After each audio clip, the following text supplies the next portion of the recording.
All right, are we ready?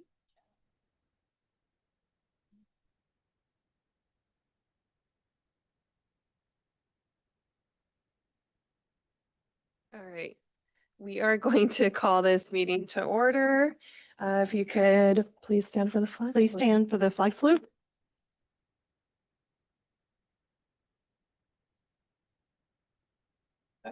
Of the United States of America, and to the republic for which it stands, one nation, under God, indivisible, with liberty and justice for all.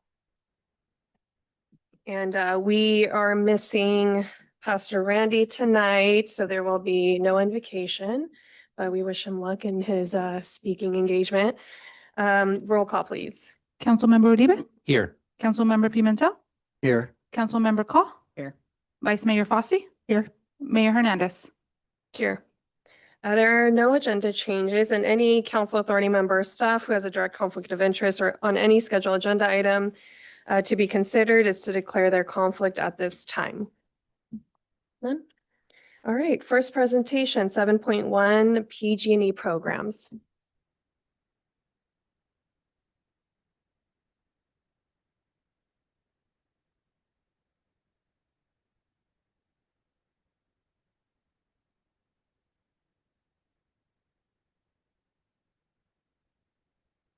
Check 1, 2. We're live.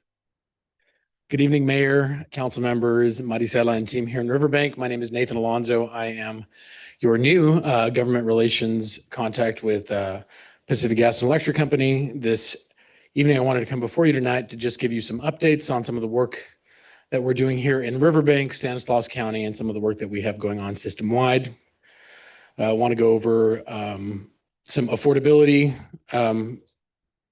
milestones that we've made. I want to talk about some of the action that happened at the end of the legislative session with the energy package, and then some things going into the future.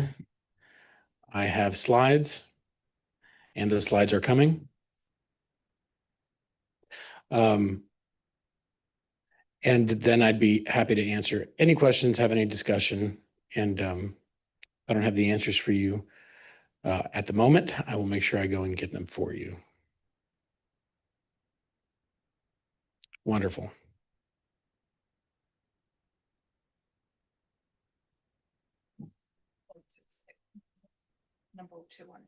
Perfect. Awesome. So we always emphasize safety during our meetings, always have a disaster preparedness kit, especially in high wildfire threat areas. In an area like Riverbank and on the valley floor, it's just make sure that you're always checking the condition of your car.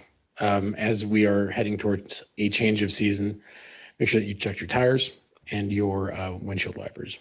So a couple of things that we'll go over is wildfire risk and how that affects communities in our service territory. May not affect Riverbank directly, but if you just look east, the mountains, it has certainly affected you over the course of the last several weeks with the fire in Tuolumne County. And what we're seeing more of this year than in years prior are the emergence of grassland fires. Grassland fires, because of the abnormally high precipitation this last year, have created a lot of new fuels. And although we're very grateful for precipitation, especially our farmers, creates a lot of new grass, a lot of new growth, and every year growth dies. And that's what creates the conditions for grassland fires. So you've probably seen a lot of our commercials on TV with our CEO, Patty Poppy, talking about our commitment to underground 10,000 miles of distribution infrastructure in our highest fire threat areas. And that's kind of the bedrock of our layers of protection, undergrounding the infrastructure in the highest risk areas. So a lot of our mountains, a lot of our foothill communities that have a lot of risk around them, we're undergrounding a lot of that. On top of that, and even in communities down here on the valley floor, we are installing what's called covered poles. So you're seeing a lot of the traditional wooden poles come down. We're erecting steel poles with insulated wire. And the purpose of that is, one, to reduce the risk of sparking in case of something coming into contact with lines, but also to increase reliability, because anytime that an animal comes across it or there is some sort of other weather related or third party related issue, power goes out, we have to go out. Sometimes it's a multi-hour outage with strengthened poles, steel poles, and covered conductor. We're able to minimize outages and increase reliability to customers significantly, all while making sure that we're meeting our safety goals. Other things that you're seeing are routine maintenance happening, vegetation management, which when we come through and cut limbs on trees or bring down trees that may come into contact with our lines, it's another way that we're keeping our community safe. That, and we're constantly looking at emerging technologies like sensory equipment on both our lines and our poles that senses when there is voltage irregularities, transmits that information back to us. We can go through, make inspections, or figure out when equipment is coming to the end of its life cycle so that we can do proactive work and you're not out of power or affected by an outage when equipment goes out. So another part of these layers of protection is our equipment or our assets where we keep an eye on areas that are under high wildfire threat. There are HD cameras throughout our system. Our goal is to have one HD camera every 20 line miles in high wildfire threat areas. There are plenty along the foothills, some that look out towards the west and towards the city of Riverbank, and all of these exist in high wildfire threat areas where we can see fire right when it starts. We can attack it, put resources towards it, and the neat thing about a lot of our equipment is that it translates and can be tapped into in live time by all of you, but also by our public safety partners at CAL FIRE and other fire-related agencies. So vegetation management. We inspect 100,000 miles of power lines a year, cut down over 1 million trees, and address dead or dying pieces of vegetation. And that's not just trees, it can be shrubbery and other things that may come into contact with our lines. By creating a clearance around a lot of our infrastructure, we're preventing any sparking or other issues that may come up that may affect safety, but also reliability. Nobody likes sparking in relation to trees, but also nobody likes to have the outages that are caused by a lot of our vegetation and affect millions of customers a year. So by always having clearance around our assets, we're ensuring that, one, the power stays off and people stay safe.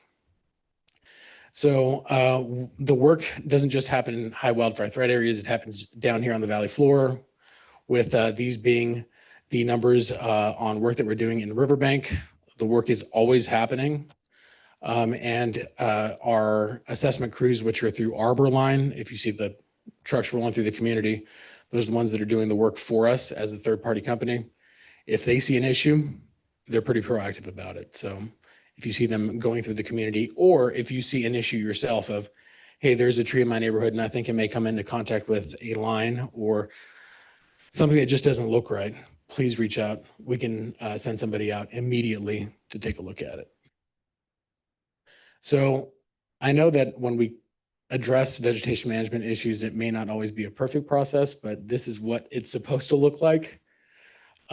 We contact the customer via the information that they have populated in the portal. So the thing that I would stop here and really emphasize is, please have the correct cell phone, email address, or way that you want us to get in contact with you updated in your PG&E customer portal, because that's what we use when we're trying to get a hold of you. So if we have 3 cell phones ago and we show up and you're mad at us and we say, well, this is the number I called, please understand that we're going off of what you've populated in your portal, and that's why it's important to have the correct information populated. So we'll attempt to contact you before we do work. We'll go through and inspect power lines. There may be a need to trim or cut down a tree near a power line. And when we do so, we will do our best to chip and scatter or to haul away any of the small debris that is caused by our work. And then we send somebody out afterwards to make sure that the work was done correctly. And if you want any more information, or if you'd like to let us know about work that you think we should be doing or a tree related issue, this is the contact information. The team here at the city has the slide deck, so please don't feel like you have to hurry and write any of this information down. So in neighborhoods adjacent to the unincorporated part of the city, some portions of rural Stanislaus County are part of circuits, electric circuits that may be EPSS enabled, which these are circuits that, although a portion of the circuit is down here on the valley floor, a portion of it may go up into the foothills, if not the mountains, where significant fire risk exists. So these are EPSS enabled. And what that means is during fire season, which we roughly would call May through about November, when we start getting significant precipitation, these have sensitivity settings on these circuits to where if anything comes into contact with the lines, if a car hits a pole, or if anything else happens, it triggers something within 1/10 of a second called a fault, which is pretty much an outage. We de-energize the line. We get the notification that the line is out of power. We roll a crew immediately to go see what the issue is. We patrol most of the circuit, or at least where the issues are. And then if repairs need to be made, those are made. And then we are communicating with customers throughout. And we then go through and run some safety tests and get power restored.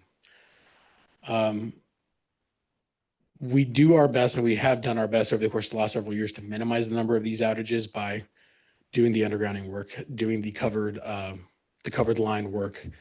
And those help reduce the risk while increasing the reliability so that less customers are impacted when these outages occur for a smaller window of time, so that we have an overall improved customer experience. So here within the county, what we've seen is, although 67% is a large percentage of quote unquote undetermined outages, what we have found within that portion of the pie graph is a lot of the times those are vegetation or tree related outages, and we can't specifically attribute it to it because every time that we find a cause, we have to report it to the CPUC. We can't necessarily sometimes attribute a cause to it because we know, or we have a pretty strong inkling that a branch or a tree fell onto the line, but then it falls to the ground. And then if you're in a heavily wooded or a foothills area, trying to figure out which one of the 2,000 branches on the ground it was that caused the outage is kind of prohibitive. So we're not able to officially call it that, but a lot of the times it's that. A third of the time it's animals. Animals create a significant amount of outages on EPSS enabled lines. And then one thing that the pie graph doesn't show, but I'm sure all of you have heard, is folks love to speed. And you wish that they would slow down and they wouldn't speed into a turn. Sometimes they speed into the turn. Sometimes they miss the turn. Sometimes they hit the pole at the end of the turn.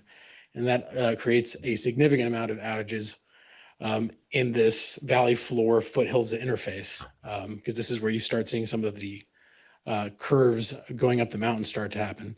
And we see a lot of car pull. And just anecdotally, it's never the big trucks that take out the poles. It's like some Subaru that ends up knocking out a pole. So public safety power shutoffs, very grateful that in recent years, we haven't seen communities like Riverbank or a lot of the valley floor communities affected by PSPS. And a public safety power shutoff event happens usually in this portion of the year where temperatures are still high, winds are starting to pick up, the moisture content of vegetation on the ground is extremely low. It creates this perfect scenario for wildfire. So when we have red flag warnings, the temperature is up and the moisture content is low, we may call for a public safety power shutoff, which is where we shut down significant portions of the grid in areas that are going to experience weather. And these can be winds of above 25 miles an hour with significant gusts. So in 2018, when we rolled out this program, we were shutting off hundreds of thousands of customers in large geographic spans. We've gotten smarter, better, and leaner at calling for PSPS events to where now it is portions of circuits or just circuits, a few thousand customers in areas that are going to get the most significant weather. So we're getting better and more efficient at that. Nathan, that the shut off the previous slide there, has that ever been used for consumption? Just out of curiosity. High But high out- consumption, has that tool ever been used for that? Like out in the public space? Yeah. Oh, yeah. Okay. Yeah. This gets an incredible amount of media coverage every time we call for one.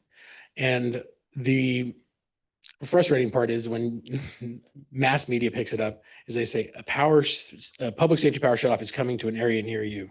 So you can have folks in like the middle of Modesto, they're like, oh my God, they're going to turn my power off. And it's like, first of all, you're not a PG&E customer.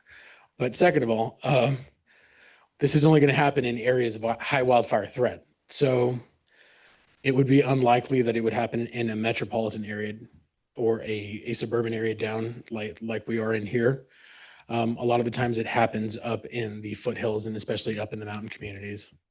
But yeah, this is all publicly available. Anything that I have put on this slide deck, all yours, Councilman, and free for all of you guys to distribute, put on your social media, and get into the hands of your residents. And so this is how the cadence goes of communication during a PSPS event.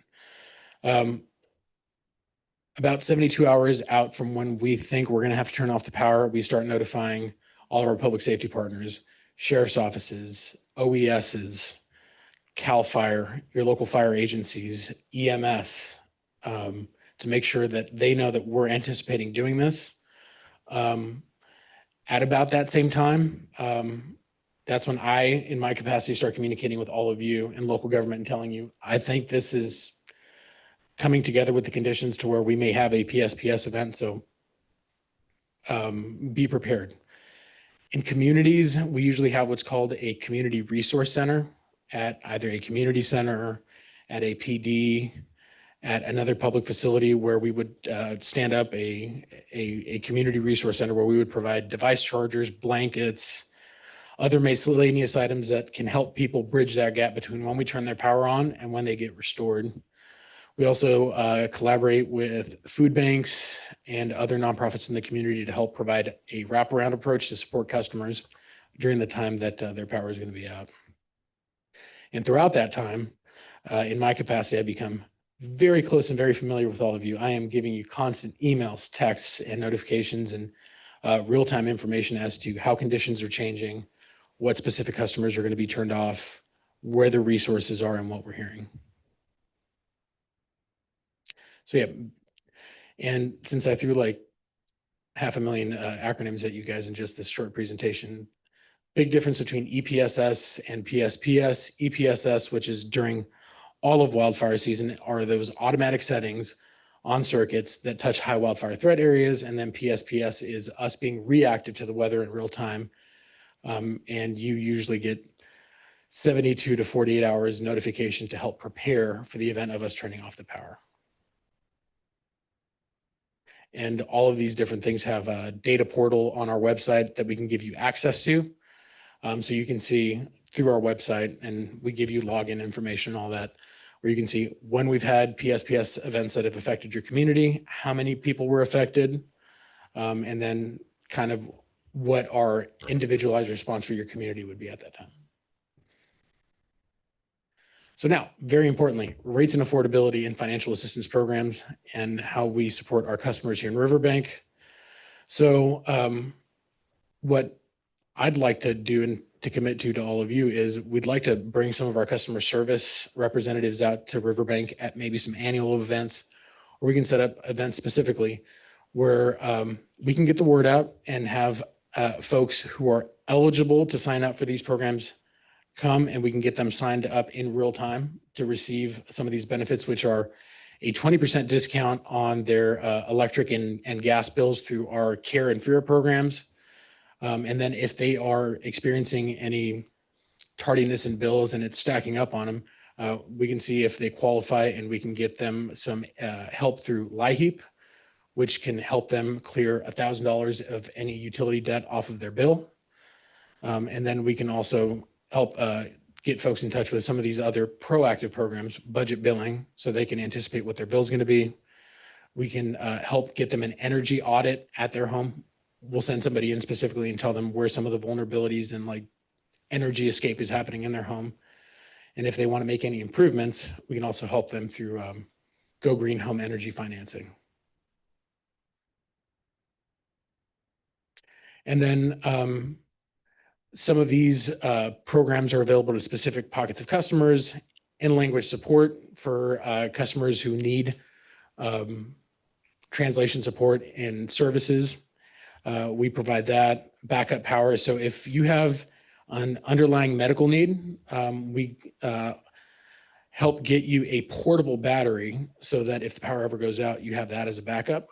And then to our residents who have a disability need, we have our DDAR program where we get them those portable batteries, and we're also actually able to sign them up on a special rate where they get a lower price per kilowatt hour for a certain amount to help them on the affordability front, recognizing that they may need some additional devices in their home or support otherwise.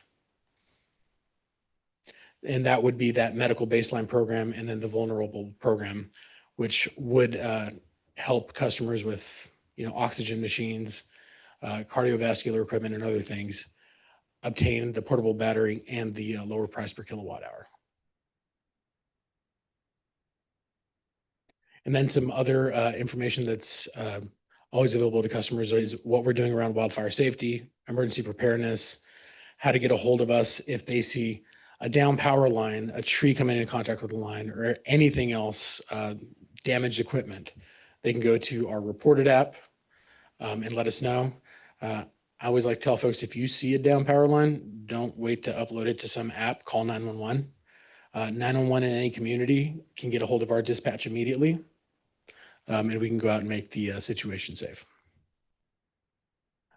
So a couple of the other things that I wanted to mention are we got to the end of session, and on the final day of session, an energy package was passed by the legislature.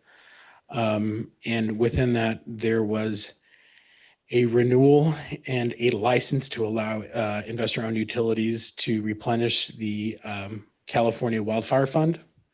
The California Wildfire Fund was established after the Camp Fire in 2018. And the Wildfire Fund is designed to where folks who experience loss of property can be reimbursed and can go make claims against. When the Wildfire Fund was established back then, there wasn't a mechanism that allowed it to be replenished or expanded.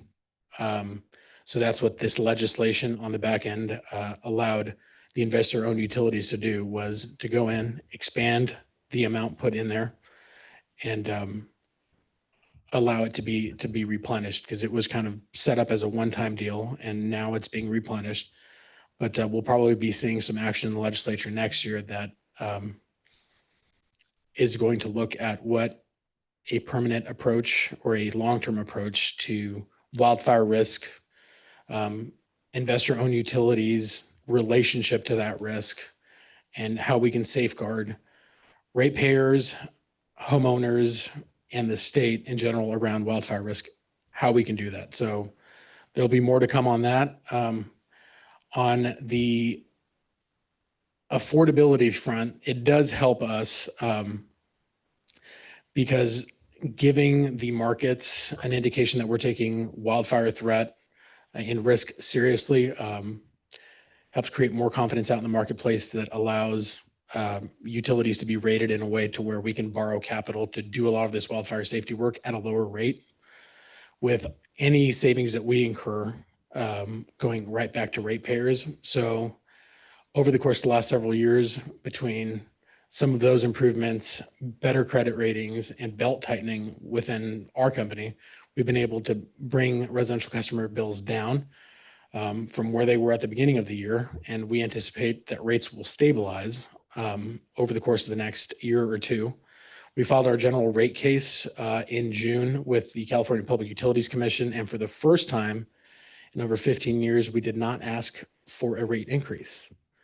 So we think that this is a positive signal to all of you, our customers, but also to the markets, that we're taking our risk mitigation work seriously, but that we want to do whatever we can to make bills more affordable for ratepayers and to get on better footing in order to help bring costs down.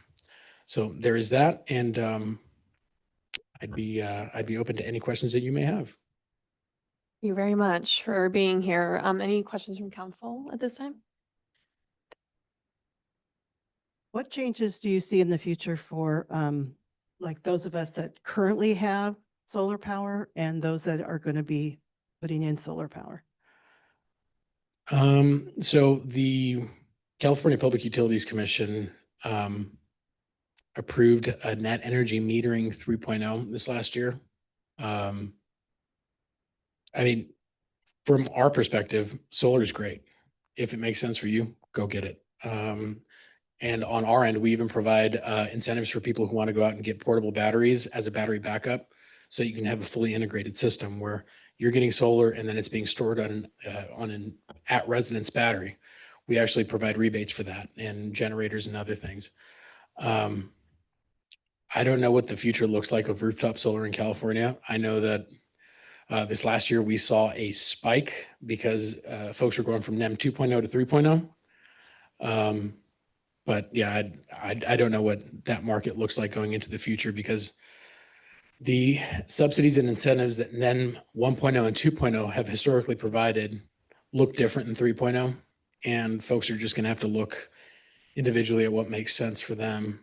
For some folks that NEM 1.0 and 2.0 made sense for may not make sense in 3.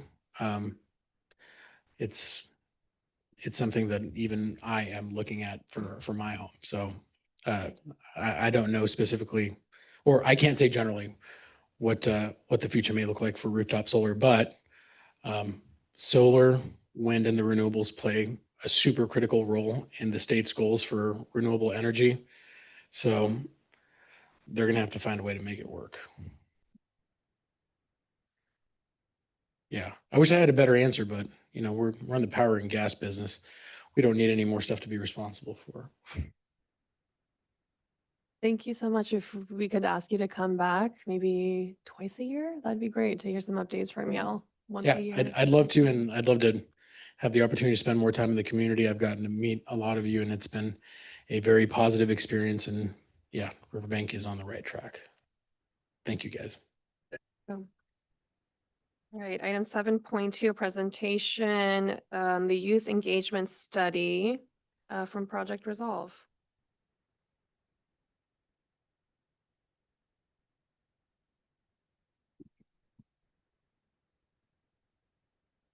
Wait a sec. Good evening, Mayor Hernandez, council members. My name's Kate Trompetter. It's nice to see, I think, most, if not all of you again.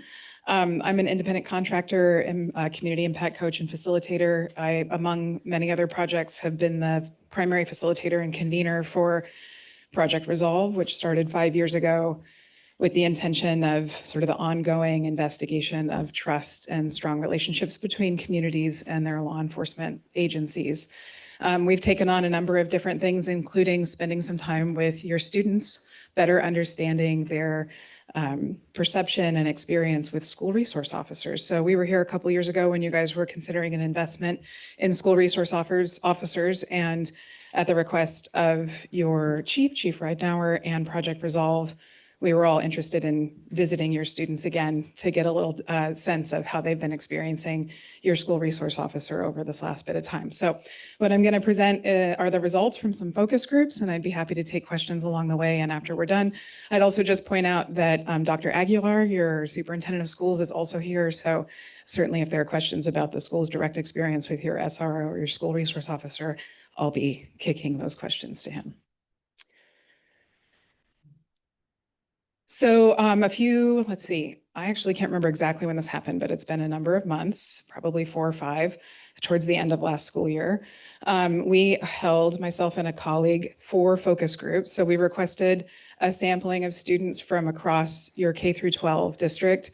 And we were instructing administrators to think of not just your leadership kids. We wanted a broad spectrum of experiences, lived experiences, age, ethnicities, and so on. So we were at 2 elementary schools where we saw 24 students, 1 middle school where we saw 12 students, and then we were also at your high school where we visited with 21 students. We spoke to a total of 57 students. You can see the breakdown there of gender and also race and ethnicity. fairly representative of the makeup of your district and community. Also, just make a quick side comment right now that your district was just a joy to work with, and your students were also quite forthcoming and a delight to be around as well. I want to also, just before I share some of the results, speak to some of the limitations of this data. So I just want to be very clear, this is not a statistically significant sample size of students. We were just having conversations with them to get a sense of what it might be pointing to, but we didn't have, a survey that went out to students or enough students to point at anything very concrete. It just led to some really interesting discussion. Also, I just want to point out that a group dynamic, especially with a bunch of adolescents, can also pose its own challenges. I'm assuming those of you who are smirking might have preteens or teenagers at home. But in focus groups, in any focus group really, you're dealing with young people who may not feel comfortable speaking up. So we did have some silent members that we would probe a little for answers to questions. And then of course there is groupthink and peer pressure at play as well. So you'd often see our young people agreeing with each other because maybe the popular kid had something to say. So When you yes, sir. probe the silent members, was that in the group setting or was that kind of outside the setting? And after, what Okay. I can say. So after the groups, I can think of one example in particular. At the elementary school, I had one student who said nothing the entire time, but they took their time getting their things together to leave, which I was very grateful for. So we had a few minutes to check in afterwards. So their data is included in this set of information too. But I will say that most participants had plenty to say. So this is a word cloud for those of you who are not familiar. So essentially the words that were used more often are going to be bigger in size. We asked them, because in Project Resolve, we're interested in a couple of things. One, the general perception of law enforcement. And then we were also interested specifically in the perception and experience with your school resource officer. So the first thing we asked them to do is just talk about, like, if you could pick 3 words to describe law enforcement or police officers, we used the language that they most understand. If you could pick 3 words to describe them, what words would you use? And so you can see here that some of the words that came up most frequently were helpful and brave, but we also have other words like scary and racist. So there was a balance of responses from the students. You can see on the right, the overall sentiment. We just tried to break out that essentially you were like a third negative words, a third fairly neutral words that don't really point to positive or negative, like involved, for example, is an example of one of those words. And then a third of them were positive. I'm going to say a little bit more about where some of this comes from in just a few. I also want to point out that by grade level, we saw a real shift. So perhaps not surprisingly to some people, but was important for us to point out, the younger our students, the more positive attitude they had towards law enforcement. And as they increased in age, the more negative perception they had of law enforcement. My colleague and I wanted to dig into this a little bit, so we did ask some questions about what was giving people their perception of law enforcement, what personal experiences they might have had if they were comfortable sharing, what kinds of other things that they were seeing in the world that might impact their understanding of law enforcement, what they do and how they behave and how they treat people.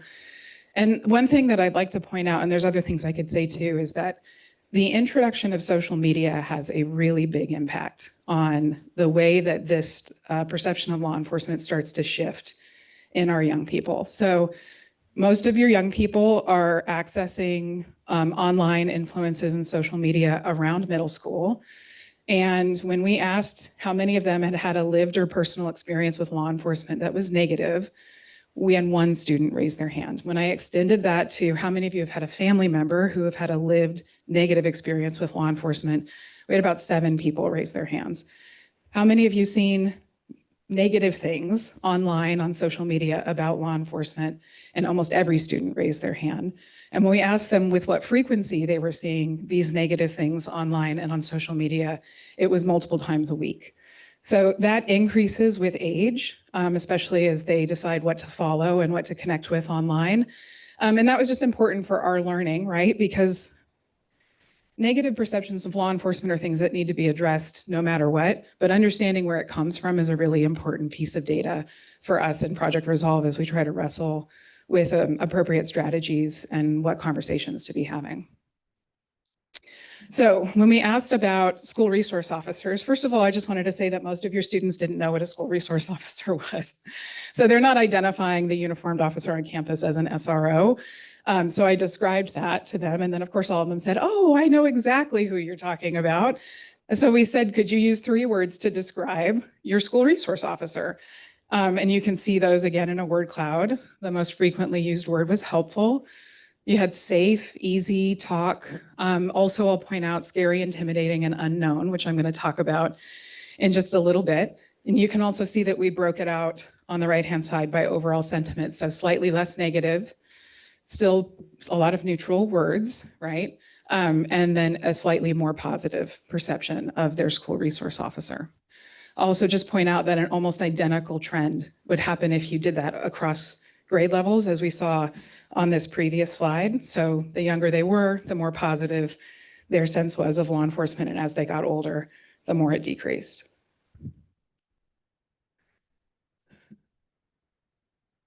So mixed perceptions of your school resource officers.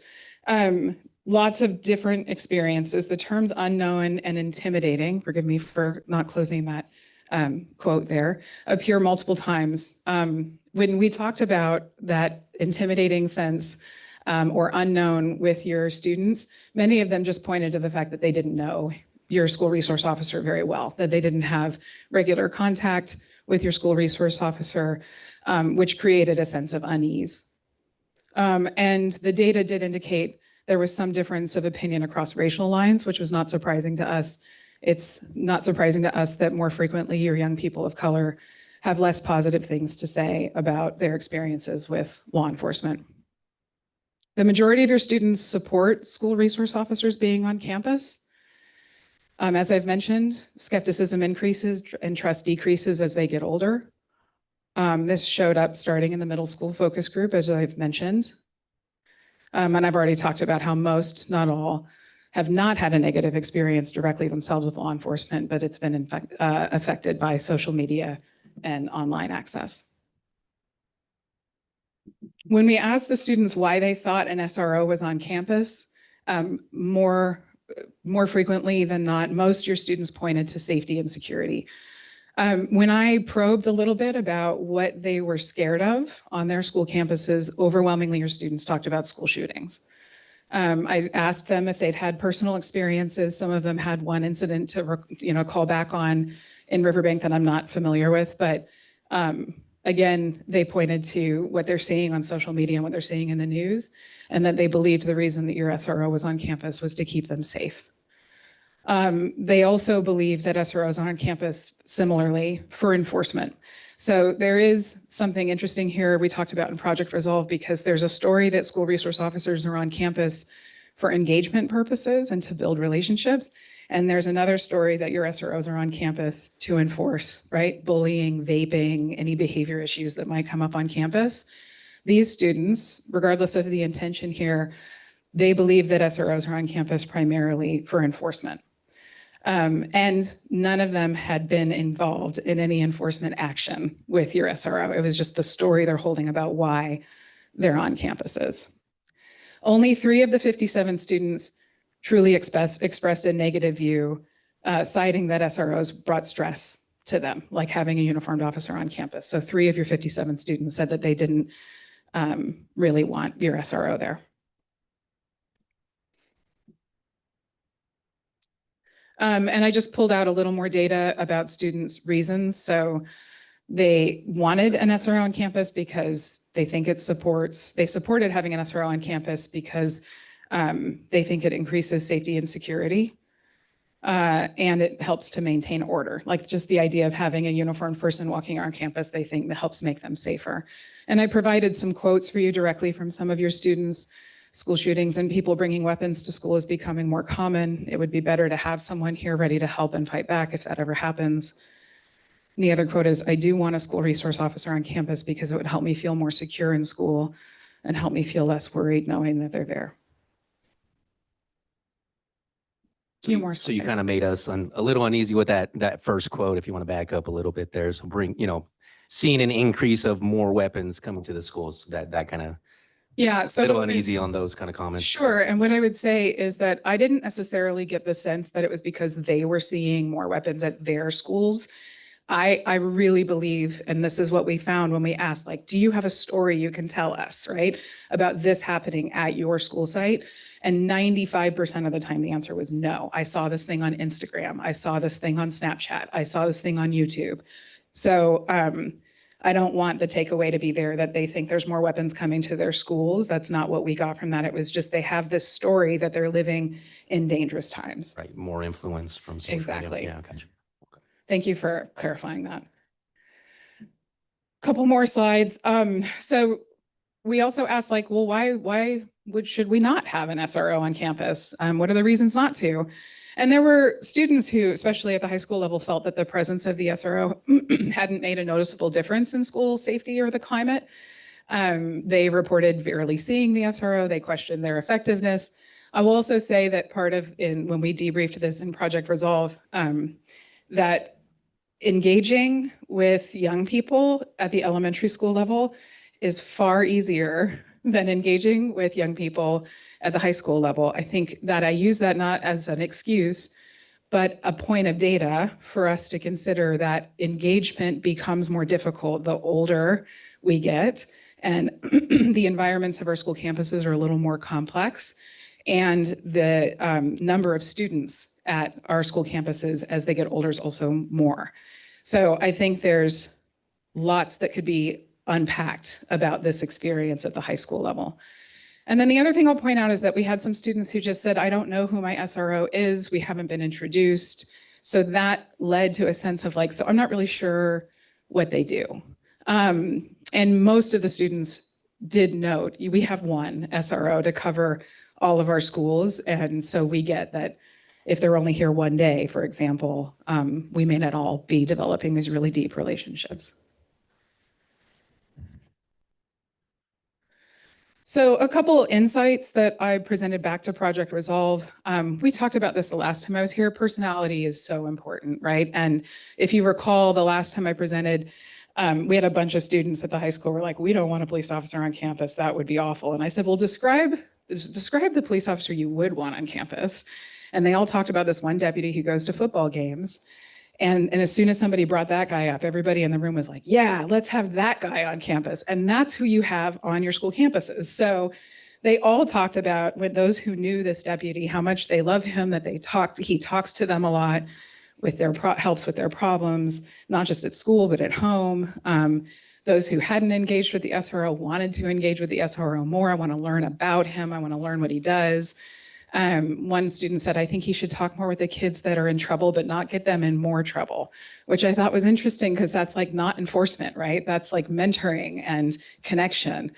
And then one student, I remember saying that they saw this deputy around town and that they waved, and it made them really happy. So for Project Resolve purposes, I did point out that the SRO is a strategy for building broader trust between community and law enforcement.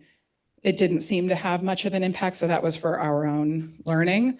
And that safety for these young people really has a lot to do with being seen and heard, having people around that are trustworthy and knowing someone's looking out for them, no matter who they are. Like, those were the kids that felt really safe and really seen at school, also knew who this deputy was, and this deputy knew who they were. Like, it was a nice sort of list of ingredients that was working for those students. So I won't go through everything, but we did talk about, again, having the right person, being highly relational and engaging, versus like fully just focusing on enforcement. And we know that young people's perception of law enforcement shifts as they move through middle school, and that it's influenced by factors like social media. Most students feel safer with law enforcement around on their school campus. That doesn't mean there aren't students who don't. But it does feel like for those who are not feeling safe with our SRO on campus, that having a personal connection with that SRO mitigates that. So these are the slides I shared with Project Resolve. We offer them to you. We did have a debrief in Project Resolve where largely we felt like SROs can be an effective strategy, and it takes resources and time. when resources, including time, are stretched very thin, and also finding the quote unquote right person is really critical. Very happy to take questions. I'm certainly happy to hear if Dr. Aguilar has anything to add, but that's what we wanted to share. Thank you so much. And if I could, point of privilege to talk a little bit more about the work you're doing with Project Resolve. I got involved around 2021 and have been semi-consistent in those years. But this to me, and correct me, you know, if we spoke about something differently during the meetings and debrief, was neutral facing, which I think is a great thing, you know, that the relationships were being built. It hasn't impacted the schools negatively. And if we could ask you questions, if there are questions. And it really lends itself to the bigger conversations that were going on, that we have been having about the trust in the community, because that doesn't, it gets worse, you know, into our adult population. And so that's the work that's happening there, the communication, the relationship building between different law enforcement departments within the county. And so we really appreciate you taking the time to focus in on Riverbank and what we have going on out here. Yeah, it's my pleasure. Anyways, any questions or comments from council? Just kind of curious. So all the information we kind of received today was based off the smaller sample size, like you had stated. 57 students. Yeah. So kind of curious, is there plans in the works for a larger size survey, just to get a little bit, you know, a better idea, more feedback? You know, we heard the unease of the kids, the lack of presence of the SRO based off the small sample size. Don't know if that scales up or down, right, on the larger side. And then maybe we would have a better idea as far as impact. So I'm just kind of curious if that's in the works. So it's currently not in the works, and I respond to requests from your police chief and your city council, and be happy to talk about whether there's more data that should be collected. But no, there's no plans currently. Yeah, thank you, Dr. Aguilar. Join me.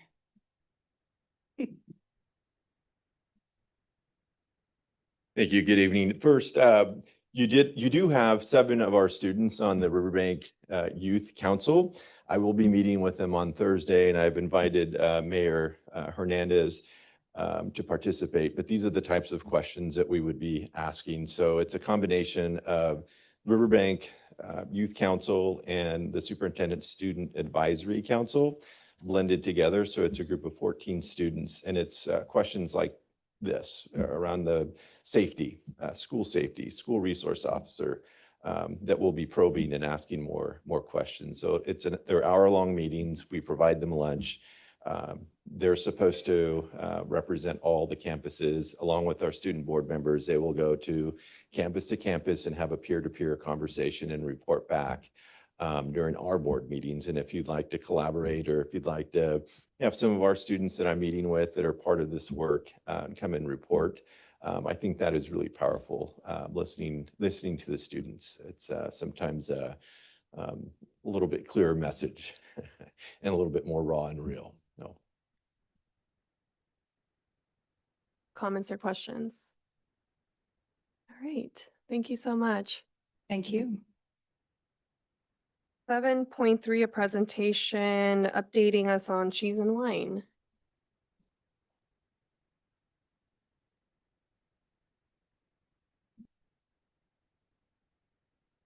Good evening, Mayor and Council. As Norma gets the PowerPoint ready, it hit me today that we're 2 weeks away from our cheese and wine, and I thought we were a month away. So yeah, bear with me as we go through how this event's going. But all jokes aside, staff is excited for what we have going this year. This is our second year as city staff running the event internally. Last year, we thought we did a great job with it being our first year, and we worked out some of the kinks, some of the nicks that we have, and we're excited for what's to come here in a couple weeks. So my goal here with this presentation is this is our last time meeting before the Cheese and Wine Festival. So I want to kind of give you the latest update of where we're at, what we're looking at, what we're thinking, and answer any questions, or if there's any last second things that come up or that you have that we can address here in the next couple weeks. So with the discussion, we want to highlight some of the event details.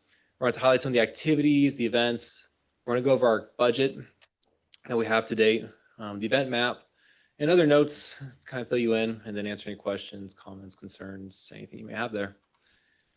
So as far as the event goes, it's planned for October 11th. It's a one-day event again this year. We'll be starting at 10 a.m. and the event will go to about 10 p.m. The location of the event will go from 2nd Street right here on Santa Fe all the way down to 7th Street over by our community center. We're also going to make a little cross figure here where we're going to take up 3rd Street on right here to Topeka and then 3rd Street to Stanislaus. Right now we have a total of 157 vendors, 124 craft and commercial and 33 food vendors that we have. One of the things we're changing this year, in past years they've had they had 2 stages for entertainment. We decided to consolidate that to 1 stage, which we placed right here in the middle of 3rd and 2nd here on Santa Fe. Last year we had about 10 total performances between the 2 stages. This year we have a total of 7 on the 1. So we losing a few acts, but we still have a full day full of entertainment going on. And before I go too deep, again, with the Cheese and Wine Festival is free to attend. So you have free entertainment and a lot of these activities are free to participate. A couple of them are pay to get and pay to participate. But these events activities that we're doing is we're going to be doing 3 wine tasting sessions in our community center. That's been kind of a traditional thing we've done. We do charge for that. Before the day of the event, it's $30 a ticket for an hour-and-a-half session. Day of, if you are procrastinating to buy your ticket, it's $40. We have over 7 different wineries, local wineries kind of participate in the event. To give you kind of perspective, last year we had about 5 that showed up. So we have a couple more. We have some ranging from here locally in Stanislaus County. We have a couple from Lodi coming down. So we have a good variety coming in. This year is different as well. In the back behind the community center, last year we did like a beer garden. We didn't have a business to provide beer, and so we went to Costco, bought a lot of Bud Light that we could find and sell or to offer out. This year we have a local business that will be handing out their product. So again, a lot of this is local focused. With the wine tastings, we have live entertainment, we have raffle, we have for those that were able to attend, it will be similar decor, look nice. We have a lot of donated products, food, backdrops, photo shoot. It'd be a good staple to the event. I know Mayor attended it last year, and I think it was a good rave reviews on the wine tasting. So we're hoping to get past that. One thing we're also looking at doing this year a little bit differently, starting at 6 p.m., we're going to transform the community center or the back of the community center to kind of an after party. So we're calling it our session 4 of the wine tasting, where we're going to have a mobile bar present. We're going to have DJ, yard games, lighting, decor outside, and kind of change the fanciness of the wine tasting into more of the after party. So tickets for that are, I believe, $20 to attend. But if you buy a wine tasting ticket, it's just an additional $5. You can get into that as well towards the end of the evening. As mentioned before, we have live entertainment. A lot of these groups are local groups that are here in Stanislaus. We have our Ballet Folklorico performing. We have our martial arts karate kids that go to our community center. They'll be doing a routine. We have a lot of local bands here. And later on this slide, I believe I do have a list of the bands. We do have a free car show for those who attend. We are going to place them here on Santa Fe between 3rd and 4th Street where the downtown businesses are. We have about 56 total spots, and talking to the partner we have about 78 cars registered. So they're going to go first come, first serve. So it's going to be a full packed area right there. Last year we kept it barren with some strategies in mind. Didn't work out. So we're going to flip it and kind of keep that packed. Similar to other years, we do offer a kids corner. It's free, filled with activities for the kids to come and participate. That's going to be over by the community center and by the playground. We're going to have that playground available for kids to play on, plus free activities and games that we have partners that are involved with the local youth that will do free crafts, bracelet making, art projects, little things like that. And then one thing that's new this year is we're going to be offering a daycare at our teen center where parents can drop off their kids. We'll have staff to supervise them at a charge of $15 an hour. So if you have a parent that wants to, drop their kids off and go to the wine tasting, go check out the entertainment without their kids, trying to have them buy everything at the vendor booths, we'll watch them, and parents can enjoy the day a little bit without the kids nagging on them. And then one thing new to this year, we're doing a free scavenger hunt. We have an information booth where people can come pick up a list of things they have to find, take pictures, come back, and they'll be entered in a raffle to win some prizes. We're doing this with our sponsors, so they have their booth specifically, but we have things like take a picture of Gabby with a glass of wine. But so we got some fun. So we got some fun things there to get get kids and families to do more family-friendly activities throughout the event. So here's our entertainment list. We do have since we're going from one stage, and the previous years they've had kind of like more of like a Spanish stage one, another one is kind of more different genres. So we kind of, when we consolidated one, we want to make sure we're very diverse. And so we have a couple of those that play more Latino music, those that play country, that plays rock and roll. Again, our performances, so we have a Grupo HM, we have a Ballet Folklorico, ODJ. We do have bringing back the Dancing Horses. I know that's a fan favorite, so we're bringing them back. Valley Fire, Riverbank Martial Arts, and then we're ending the night with Texas Funk. So with our budget, it might be a little bit tight to read. So we're trying to be very budget conscious, and I will emphasize this. This is to date with our revenues. We do have a lot of projections still in there, so we have not received the total revenues yet, based on how much we do the daycare, how much we sell the wine tickets the day of. And then our expenditures, they are as to date right now. But again, as we get closer to the event, there's last second things that pop up left and right that we didn't account for, or things got a little more expensive. And so this is subject to change as we get closer to the event. But with our revenues, with the vendors that we've received, so festival revenues, that's our vendors. We've received about $16,450. Our beer sales is $6,500. That is getting projected since we haven't sold beer yet. That's about the amount we made last year. We're making plans to be able to market and advertise the location of the beers and what's offered way better than we did last year. We're hoping that gets increased. Our wine tasting revenues, that's based on projections, and our sponsorship revenue, that's the amount we received to date. And then retail, we do sell the wine glasses, and that also includes our projections for the daycare. So I'll bring your revenue to, look at this smaller screen right here, $48,610. As far as our expenditures go, I'm going to turn around so I can see this. Advertising, we spent about $8,538. That includes radio ads. Last year, we did not do a whole lot of social media paid advertising. We decided to flip that around. Let's put $1,000 on social media advertising. We're seeing the fruits of that with the interaction and engagement we see on that. Entertainment, $11,500. That includes the stage, the money for the groups that are involved. Rents and leases, that's your portable restrooms, your fencing. Permits and licenses. So with the county, you have to, when you have food trucks, you have to get your proper licensing with that. Security, we don't believe in security. No, I'm kidding. You see that $0. We do have on-sale security involved. They are sponsoring the event, and as their sponsorship is, they're going to provide all their officers at no cost to us. And so we're able to take that down to $0, as well as we have our sheriff's department here that will help us out during that day. Supplies, so our deck decor, just random little things that we buy throughout, the small things. Temporary labor, and then wine tasting, our wine tasting sessions. So that includes the decor for that in particular, the prizes, food, if we do need to buy bottles of wine, beer, all in that.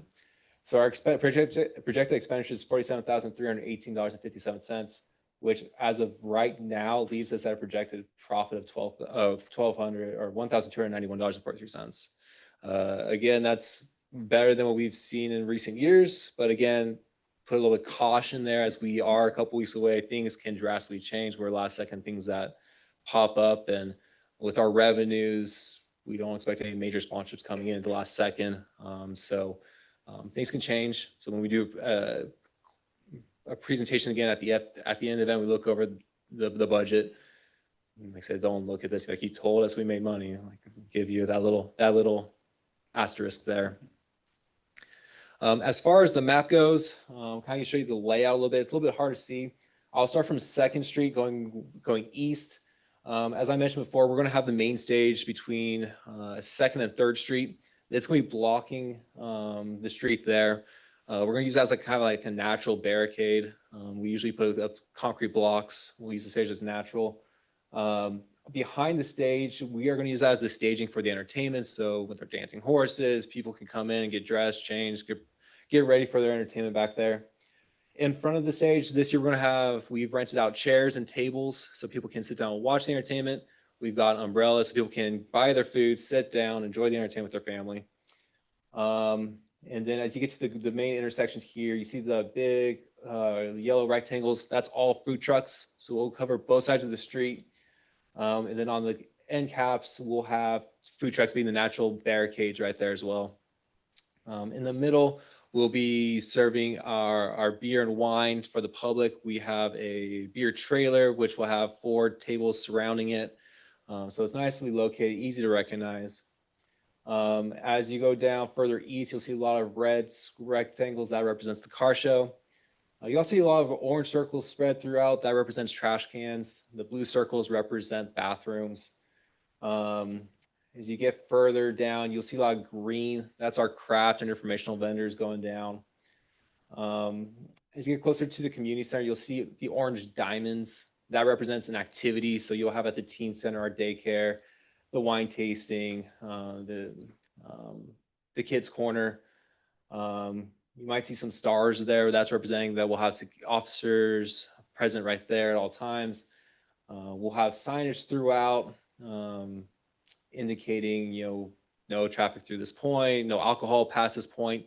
One thing you will recognize is going to be a little bit different in coordinating with our sheriff's department is downtown. One thing we experienced last year was we had fencing blocking off the entrance from 3rd and Topeka, 3rd and Stanislaus, and then 2nd and Santa Fe, to where the main reason for that was because there's beer in that area, there's alcohol, and it's to retain the alcohol in that area. The one issue we saw is accessibility. We had people try to get in on through 2nd Street that were in a wheelchair, but we couldn't get them in, so they had to go all the way around the 4th to get into the event. So working with the sheriff's department, trying to figure out how we make the event still safe, but also make it more accessible. We reduced our fencing, but we're gonna have tons of signage that says no alcohol past this point, as well as officers stationed in those areas to ensure that no alcohol that wasn't purchased within the event comes in, and also no alcohol leaves the event. So we're gonna play with that a little bit, and again, try to make sure the event is still safe. And yeah, I think that's kind of the main gist of our map for the event that we have.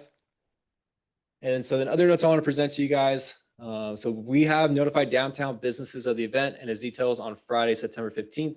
We handed out a packet with all the information of the event, who to contact if there's issues or questions, the map of the event, a frequently asked questions page. I mean, Stacy saw me, we chatted for a little bit. So if you do get calls from your downtown businesses of, hey, I haven't heard what's going on, please send them my way. We'd be more happy to talk with them and figure out, how we can accommodate them for that day. Just recently, staff hosted a stakeholders meeting on Thursday, September 18th. So we met with fire, police, event planners, car show people, everyone to kind of go over the event, kind of what we talked about, the schedule, the map, and see if there's any things that we missed on a safety perspective or things that we could do to improve to ensure that this is a quality event. Staff will send out vendor information this week. So we have staff that are working on a map to show locations of where vendors are going to set up, when to show up, when to set up, when to take down. So all that information will be sent out this week to all the vendors that signed up and paid and participated. Michael, I'm assuming Ontel was part of the stakeholders meeting? Correct. Cool. Yep. Thank you. Yep. And then staff will be doing follow-ups, confirming booking, supplies, rentals, making sure that people still have us in their books and no one forgot. So we're not scrambling for portable restrooms at the last second. But yeah, that's kind of our event right there. Any questions, comments, concerns that the council may have about the event? I'm here to help answer. Thank you. Any comments or questions at this point? I just want to say I like how you have it set up this year. When I walked, that whole space where you're doing the cars was like empty, and I'm like, what's going on? So I really like how you have it set up this year, and I'm excited to go and see all the vendors. Thank you. At some point, I'm going to stop mentioning it, but maybe we have the trauma from past years, and you've done a great job in and improving the event the last couple years. So thank you so much. And the budget, you're saying doesn't look flashy, but it is a huge improvement. So thank you. Any other questions, comments? All right, thank you. Thank you. In public comment, at this time, members of the public may comment on any item not appearing on the agenda and within the subject matter jurisdiction of the City Council LRA Board. Individual comments will be limited to a maximum of 3 minutes, and time cannot be yielded to another person. Under state law, matters presented during public comment cannot be discussed or acted upon. Mr. Diego Hernandez? Hello, hi, council members, councilwomen. I'm up here today because I'm asking you guys to stop investing in the wastewater treatment program until we have solid numbers. Neil Caldwell came earlier this month. He said he had a firm grasp on those numbers. He said that number was $88 million, of which $15 million was a grant that was not available this year that maybe would be available. If we deduct that 15 million, that puts us to 63 million. The project has ballooned from 90 million up to 136 million. We have less than 50% of the funds. We need to stop investing in it. Going from 30 to 60% was a bad idea. Going from 60 to 90% would be a tragedy. The other thing I wanted to bring up to you is I have the budgets. So I went back and I reviewed budgets from 2021 to 2022, 2022 to 2023 for the sewer enterprise. And I've noticed that we've gone from 3.9 million in expenditures to 4.2 million. And then now we're exceeding $9 million in expenditures for the sewer enterprise fund. Salaries, payroll benefits alone have increased from, again, there's a tidal flow to some of these, to the sewer enterprise. So one year may be low, the next year may be high. So what I did is I averaged out the tidal flow between 2021 and 2022 and 2022 and 2023. I averaged those out and I divided them by the most recent proposed budget. And what I found was that we've had an increase of 270 to upwards of 340% just for payroll benefits, salaries. And how can we undergo a $136 million project when we've already lost control of our expenses and nothing's been done? We're not even covering debt service already. And so that's why I'm asking you guys. I think I called you guys. I left some voicemails on it. I've been very explicit and against this project since it got kicked off. I have a lot of other questions too. In June of 2019, we sent out the first draft, or the first draft was actually in the document viewer for the city's website of our strategic plan. How did the Riverwalk end up on our strategic plan? The Riverwalk, those properties were in litigation up until March of 2019 with the former owner or financier. How did we end up with that on our strategic plan if we didn't even have the capacity for that system or for that project? Have we ever asked ourselves those questions? What were the influences that happened? With who were the conversations happening with? And that's why I'm asking you guys today, stop any future investment unless we have secure funding. Neil Caldwell came up. That's what he told you guys. After that, Bartle Wells and Associate came up and said, I think we might be able to cover it with 2%. And that was the worst sales pitch I've ever heard. I work in finance. I'm a broker, mortgage loan officer. I'm not going to go ahead and sell a client on something with 50% financing or less. So I'm asking you guys to stop any type of investment in that process, even if that means giving up $5 to $6 million in investment. Thank you, guys. Mr. Kent Mitchell?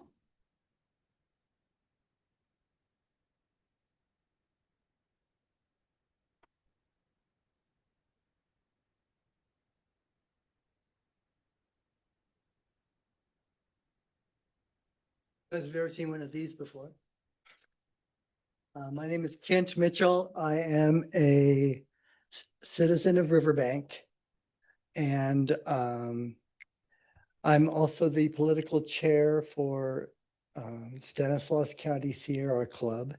And our executive committee on the Sierra Club voted unanimously against the Riverwalk development project. We feel it is environmentally unsound.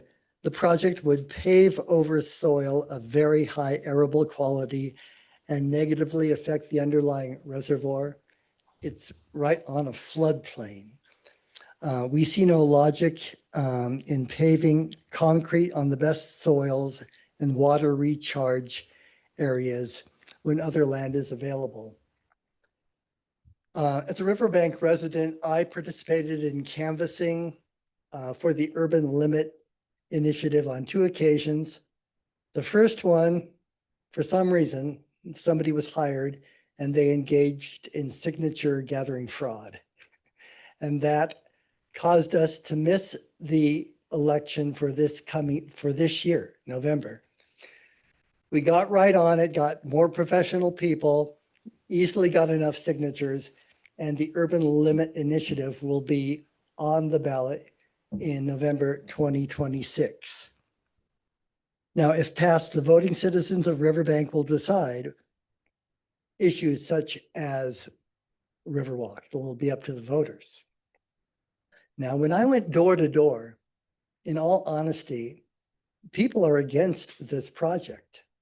They do not like the idea of Riverwalk. They do not like the idea of Riverbank and its westward expansion. In my opinion, I think the Riverbank leaders, and I appreciate you guys, should reject this proposal on its merits. There's been a lot of pressure, there's a lot of moneyed interest, but listen to your constituents. At the very least, I hope that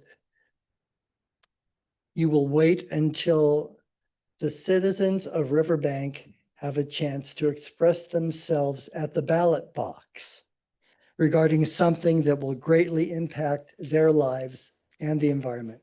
Thank you. Thank you. Mr. Michael Christie?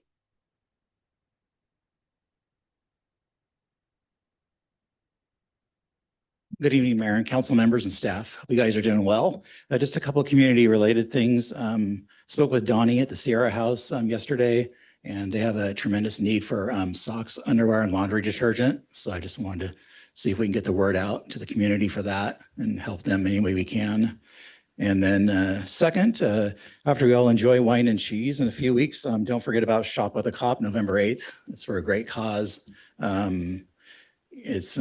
I went last year, had a great time. I know the sheriff's department, the community's been doing this for years, so let's please support them any way we can. If going out on Saturday nights is not your thing, and then you can always drop off a donation, any monetary donation to the sheriff's department directly.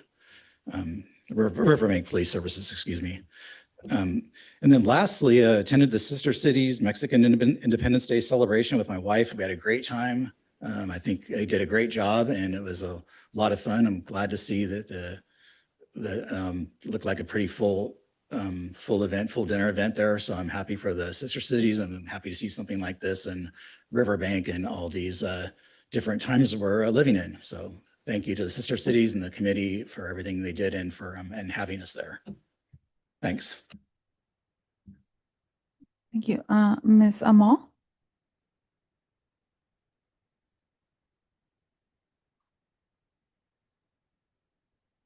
Good evening, Mayor and council members and public. My name is Amal Shoub. I am a local real estate agent and I have my bachelor in architecture from my home country, Syria.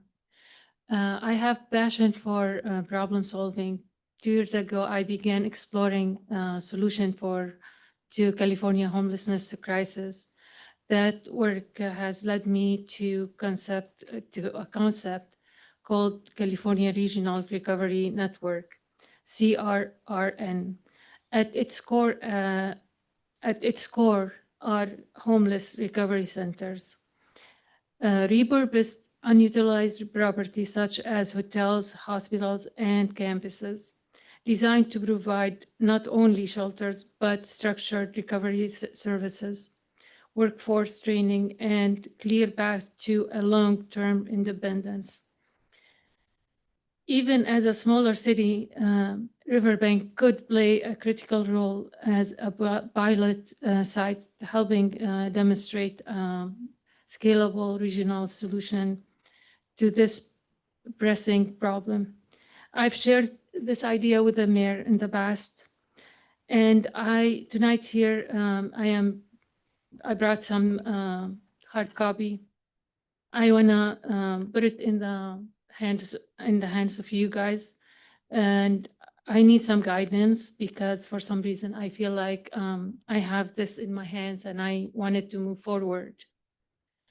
So I'm asking specifically here, please advise me which city or county staff I should meet with to explore Riverbank's potential participation and how this concept might be shared more broadly to gain regional traction. Thank you so much, and I appreciate your support and guidance. And if I may, thank you so much. Good night.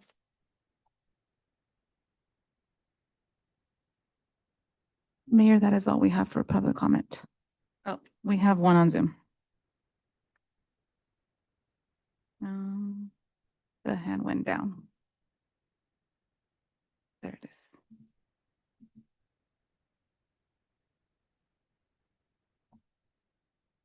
I can't unmute them. Yeah, but I can't click on the ask to unmute button.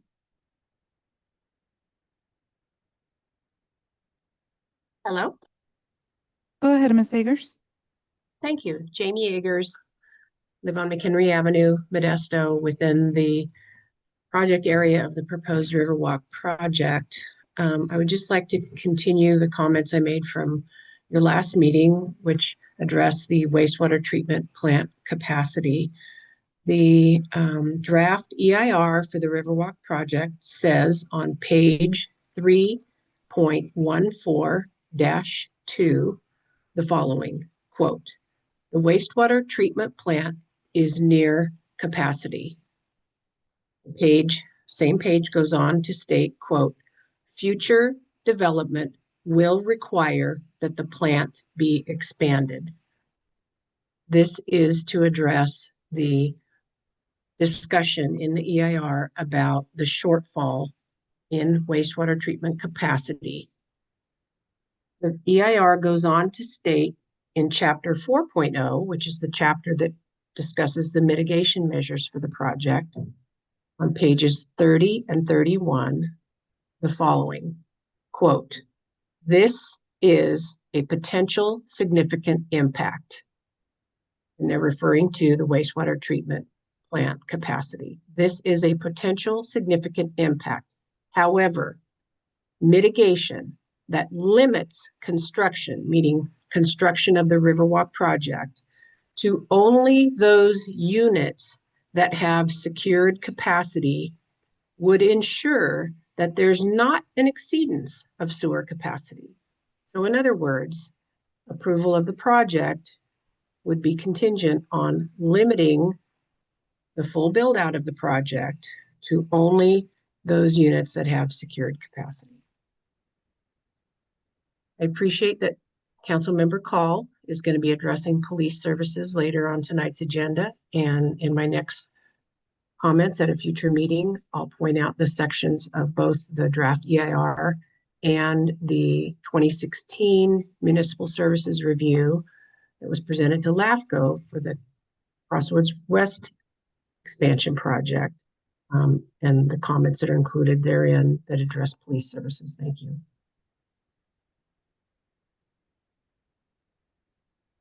Mayor, that is all. Any more public comment before we move forward? Consent calendar. Anyone interested in pulling an item or proposing a motion?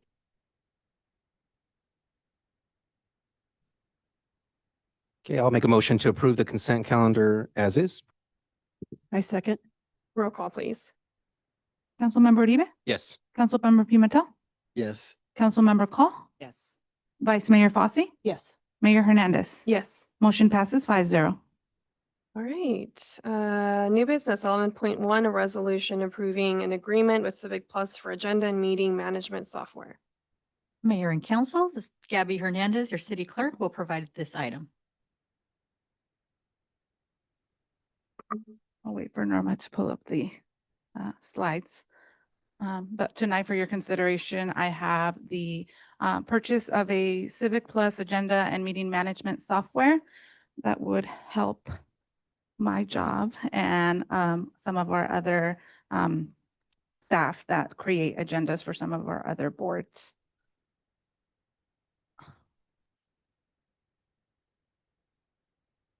Oh, it might help if it's on. It's off. It was off. Oh, there we go. A little background for you. Our city currently manages agenda packets, staff reports, and meeting records through manual processes that are time intensive. Preparing the agendas and minutes is my responsibility. And like I said, some of our other staff members do handle those for their boards. Agendas are approximately done 2 to 4 times a month, with over 50 agendas done between the current boards. The proposed software will assist the city clerk and other staff members in creating standardized agendas and minutes for all city bodies, including our city council, planning commission, appeals board, parks and rec advisory committee, our youth council, our budget advisory committee when it comes together, and any future boards or commissions.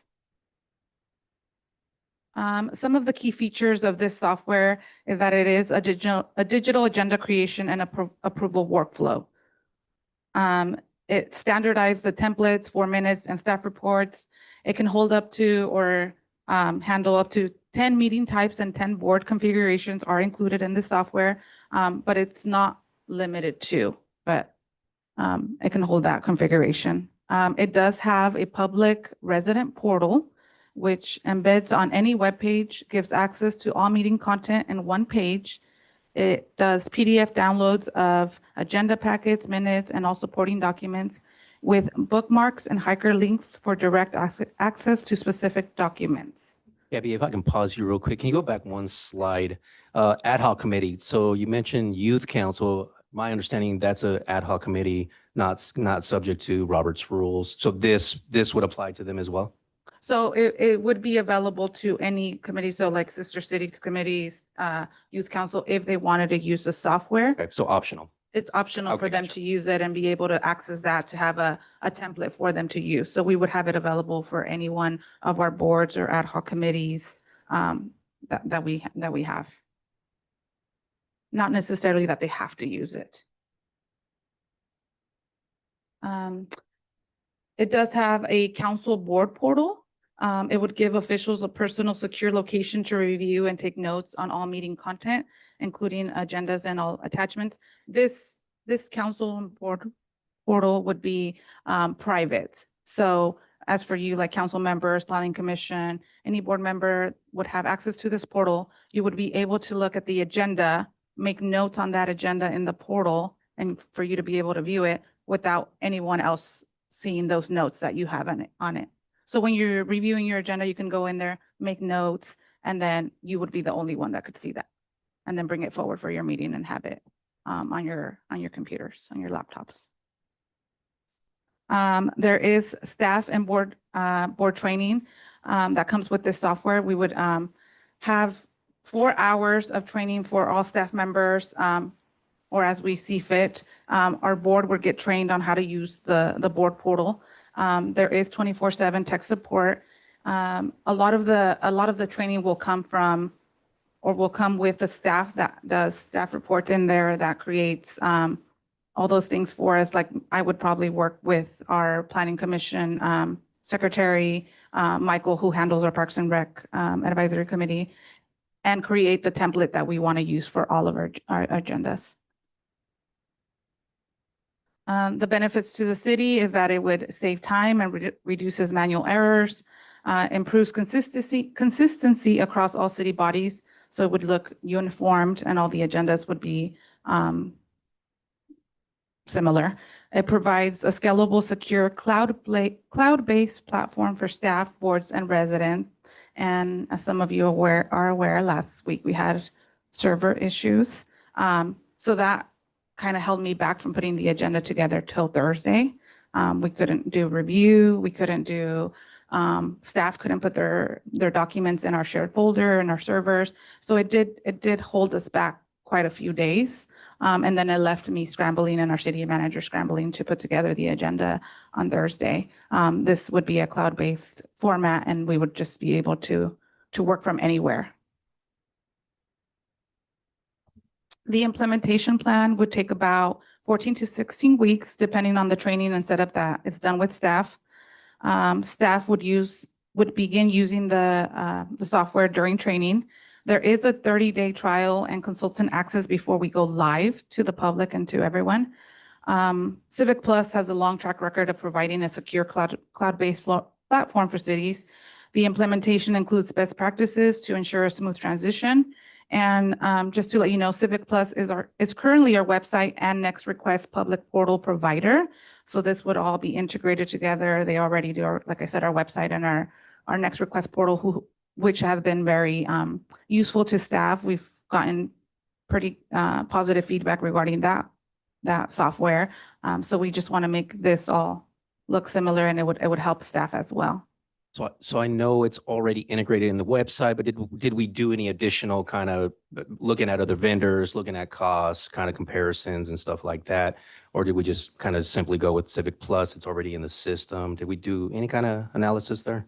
So we have gotten proposals from other companies, like Granicus is another leading provider for agenda management software. I did do a poll with our city clerk listserv, and when I asked if Granicus was a good provider for them for this software, it was mixed feelings. They do have a lot of issues with their system going down when everybody is working on their agendas. We've had issues with when I've been at conferences, all the clerks are putting their agenda together and the system crashes. And it kind of leaves them at the same way we were with the server last week.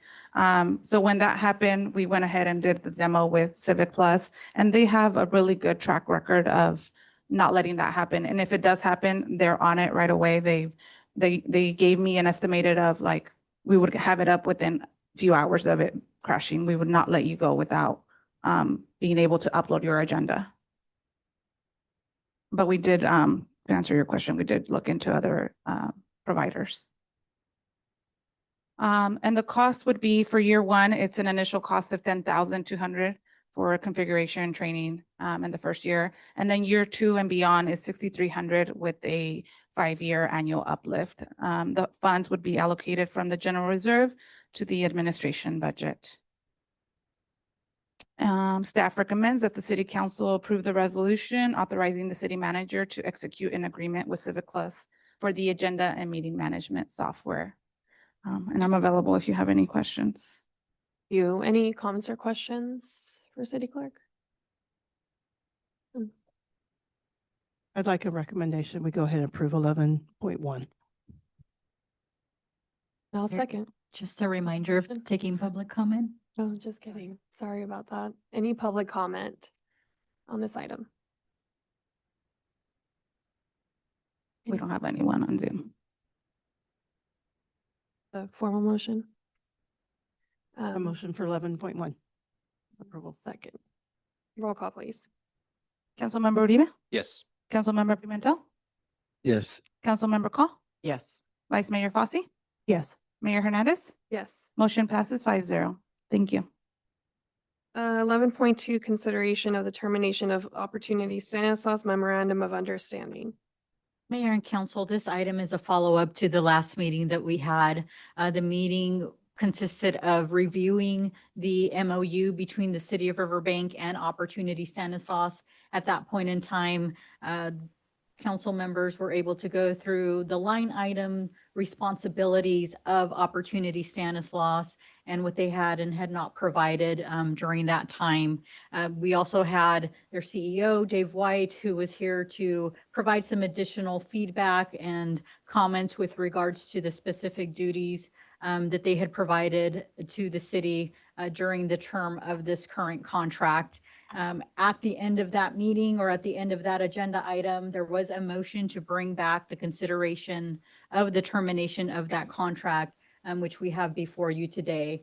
I do know that since that date, that there have been meetings with Opportunity Stanislaus to continue to discuss the MOU, how the city can continue to partner So I did want to make the rest of council aware that that has been happening. But at this point in time, I do put it in the hands of council based on the recommendation to bring back that consideration. Thank you. Is there any council member that would like to update us on any meetings that have maybe happened? So just just for I guess clarification. So we have had a follow-up meeting with Dave, Opportunity Stanislaus, and Herman from SBDC. Myself and Councilmember Call sat in on that meeting with the intention of just getting some follow-up information, going line item by line item, and just getting the answers that we were kind of seeking at the first the initial council meeting. In that meeting, we did get some more detailed information, which I received from Herman, was provided in the meeting as well. And in that meeting, there was quite a bit of information that we had heard for probably the first time. And so, like line item number 5, the game changer. There was discussion or correspondence about a baseball team coming to Riverbank. There's mention of there was an email that was last year or 3 years ago. I'm not sure. I guess that's kind of irrelevant. But there was information that was put out there. Still trying to clarify when that email came through. Line item 6, the vote on the go for the social services. With the youth pilot accreditation, so that was provided there, and some other line items. And to be fair, I did want to hold Opportunity Stanislaus accountable for the agreement, because at that point it had felt, at least in my eyes, that there was a lot of items there that maybe was falling through. In that meeting, it kind of felt like some of that information may have not been communicated correctly to council. So I guess that meeting was informational for me. So thank you to Dave for attending that meeting. Thank you to Herman for providing all that updated information that we were seeking initially. It would have been great. Don't know if you want to share a little bit of that here now with the council for their consideration of the contract. So I'll stop there. Before we move on to that, did you want to offer anything? So I did meet with Councilmember Uribe, Herman, Dave, and Josh was at the meeting. So just to echo kind of what Luis says, it was very informational. There was a lot of information on there that maybe there was just a disconnect between the change of staff, council, whatever it may be. So it was on both sides. So I was able to draw a bigger perspective there. I met again with Monica and Dave from Opportunity Stanislaus again yesterday. I was starting to feel better about the MOU, the ability to possibly draw some addendums that maybe put the MOU in a place where it's more aligned with our strategic plan and our goals for Riverbank. And then I started to think about it more, and the deliverables and the things that were mentioned to us in the meeting a couple of weeks ago.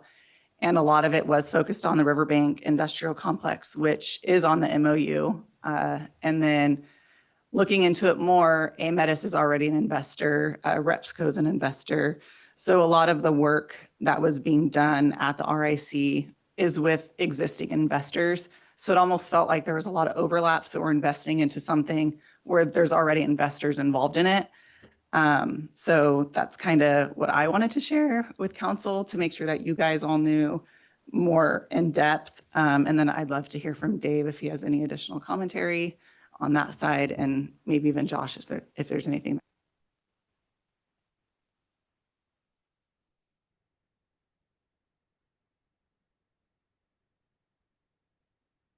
Well, thank you, Mayor, and thank you, council members. Thank you for the opportunity to come. We did have, I felt 2 productive meetings with Council Member Uribe and also Council Member Call, and then yesterday with Council Member Call and some of my staff, and of course, Josh. I think there's been a communications lap. We take full responsibility for that, and we are in the process of making those corrections. We feel like we've done a lot, probably not everything that we should have done. Sometimes things are out of our control. We have good intentions, but we do feel the staff is very professional, and we appreciate our relationship with them. We understand that the staff, Riverbank staff, have a lot on their plate. You've been very successful with the Crossroads project, and staff is inundated with requests for planning and other types of issues, and so we understand that. But we want to take responsibility for ourselves and to make sure that we are doing everything possible that we can to serve Riverbank appropriately. So that's my only comment, my statement. And so I come to you as a humble bumble, if you ever remember watching that children's cartoon Christmas time, and that's how I feel. So thank you so much for the opportunity to come, and we hope that we can continue on as with a great relationship with the city of Riverbank. Thank you. Thank you very much. I don't want to put you on the spot, Josh, but I am. Could you offer a little bit of insight from the meeting and some of the benefits that you foresee? Sure. So I just wanted to add to the conversation. I have been contacted by Opportunity Stanislaus staff after our meeting with Councilman Uribe and Councilwoman Call. So and these were just more of like I would call like categorize it as a brainstorming session. You know, what type of help they may be able to provide to some of our smaller businesses. I think that was a topic that came up at the previous council meeting. So I do think there is some value. I have had some opportunities where maybe we were looking for available commercial, industrial rental spaces or whatnot, that I've reached out to them and they've provided direct support to me in that manner. Now, could I go out and seek that information on my own? I certainly can, but I looked at it as more of a time saver. They have the certain databases and access to information that maybe staff at the city doesn't necessarily have. So I'll just kind of leave it at that, but I just wanted to share that part. Sure. Thank you very much. Are there any other comments or questions from council? I have felt very torn about all this, and I really appreciate my council colleagues going to take the time to have these meetings because I think it's valid, you know, the kind of scrutiny that we've had for the Opportunity Stanislaus MOU. I would say this without even looking or considering, and I want to be blunt about it, a extended or a renewed contract. I think that would mean a whole conversation, a whole workshop with the council. But I would love to give this brainstorming session and the support that you may get for this last year of the MOU. So I would love council to consider that.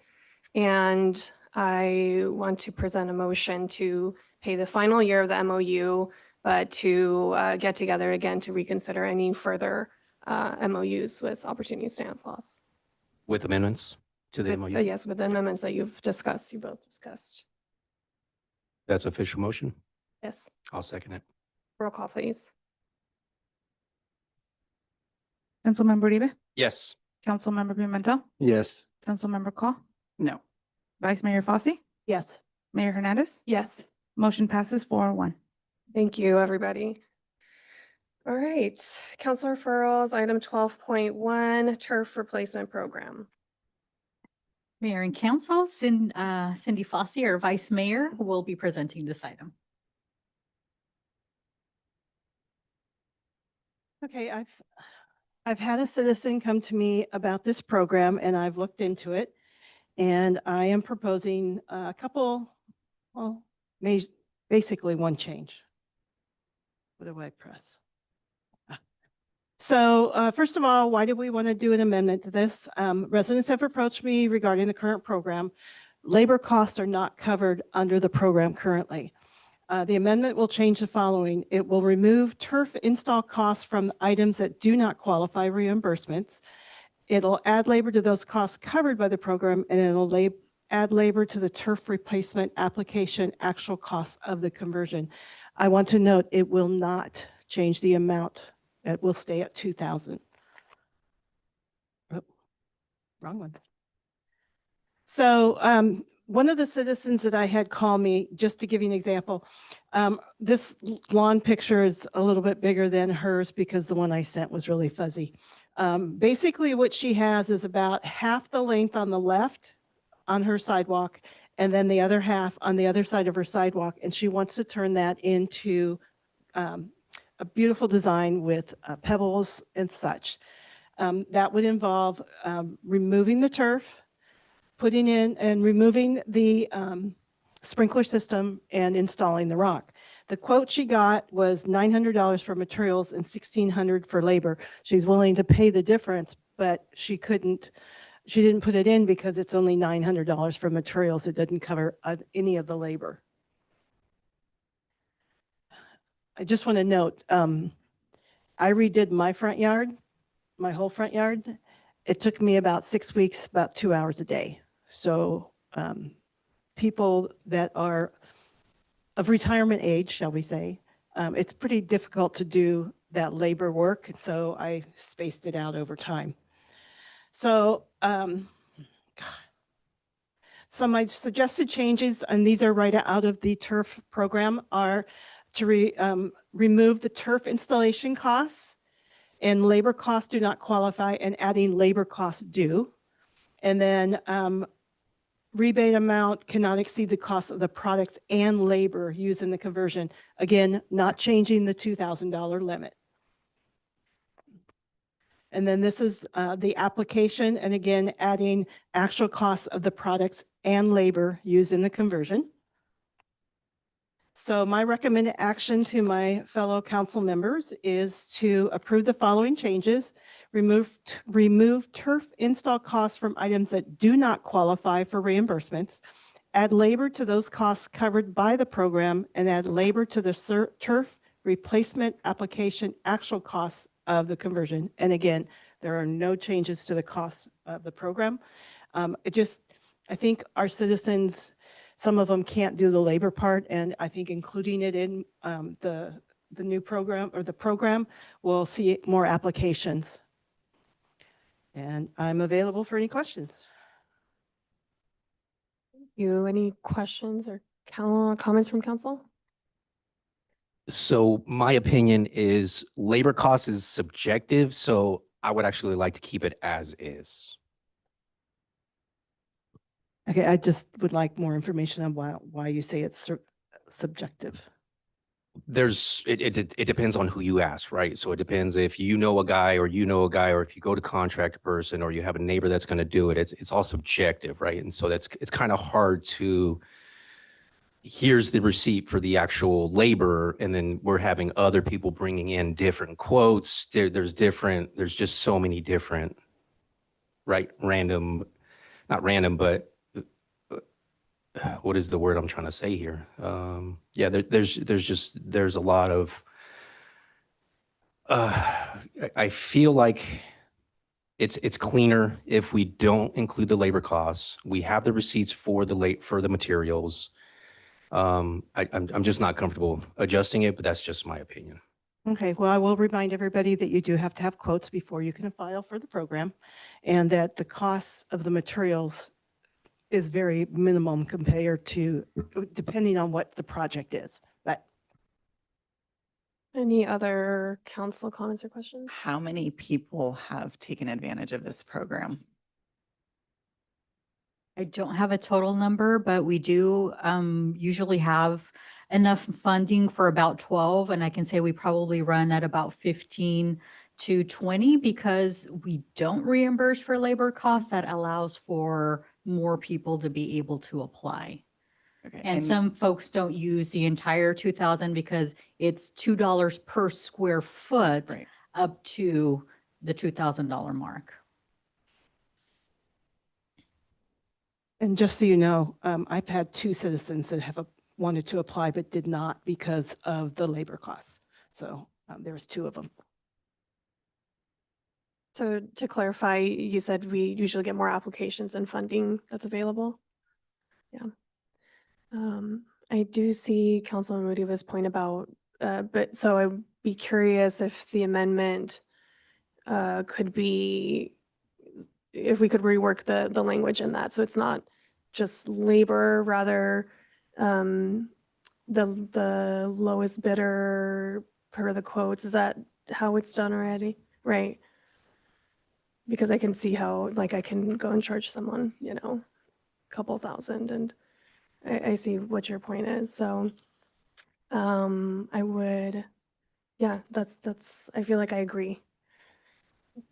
Yeah, so we currently don't ask for 3 quotes to compare because really the materials, we typically see them use the same vendors over and over again. So there's like 3 or 4 really that are in this region that I've seen that we typically reimburse for. So those kind of prices tend to stay the same. It's just the square footage that expands and makes it more expensive or less expensive on the material side.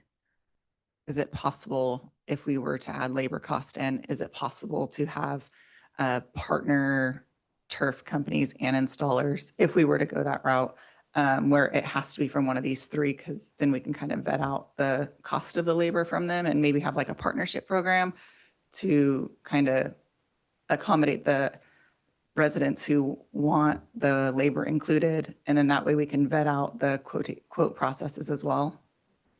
Maybe we build a partnership program instead, kind of. Council can certainly direct that as part of this item.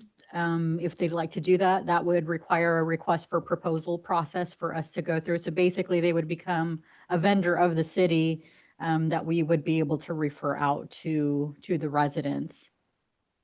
And okay, and just in the spirit of our council referrals process, if we could ask you to come back with a couple amendments to the language, I think that would be good for everybody.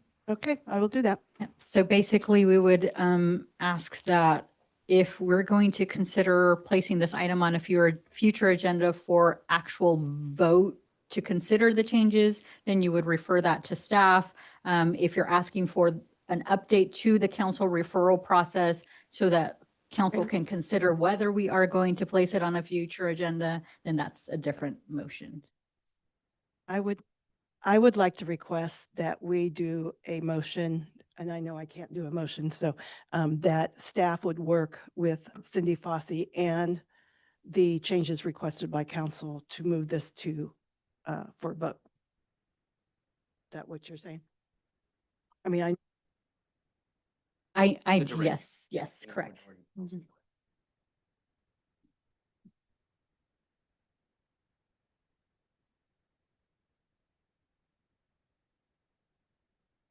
Yes, I think in direction, if the majority approves, is to have Vice Mayor work with staff on some amended language. I do want to be cautious that we don't incur any additional charges or capacity to staff in this process as well, though.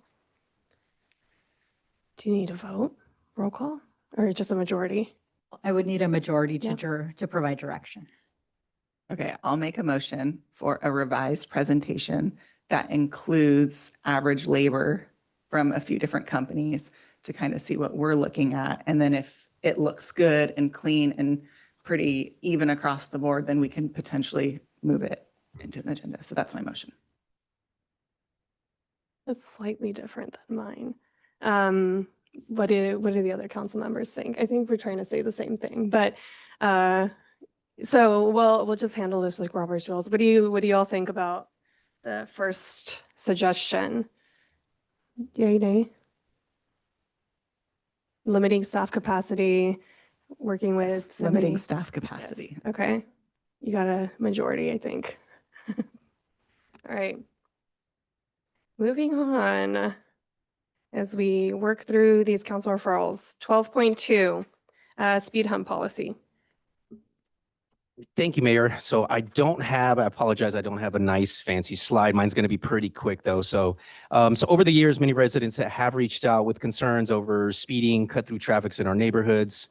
So these concerns are real and they have been ongoing, and they go directly to public safety.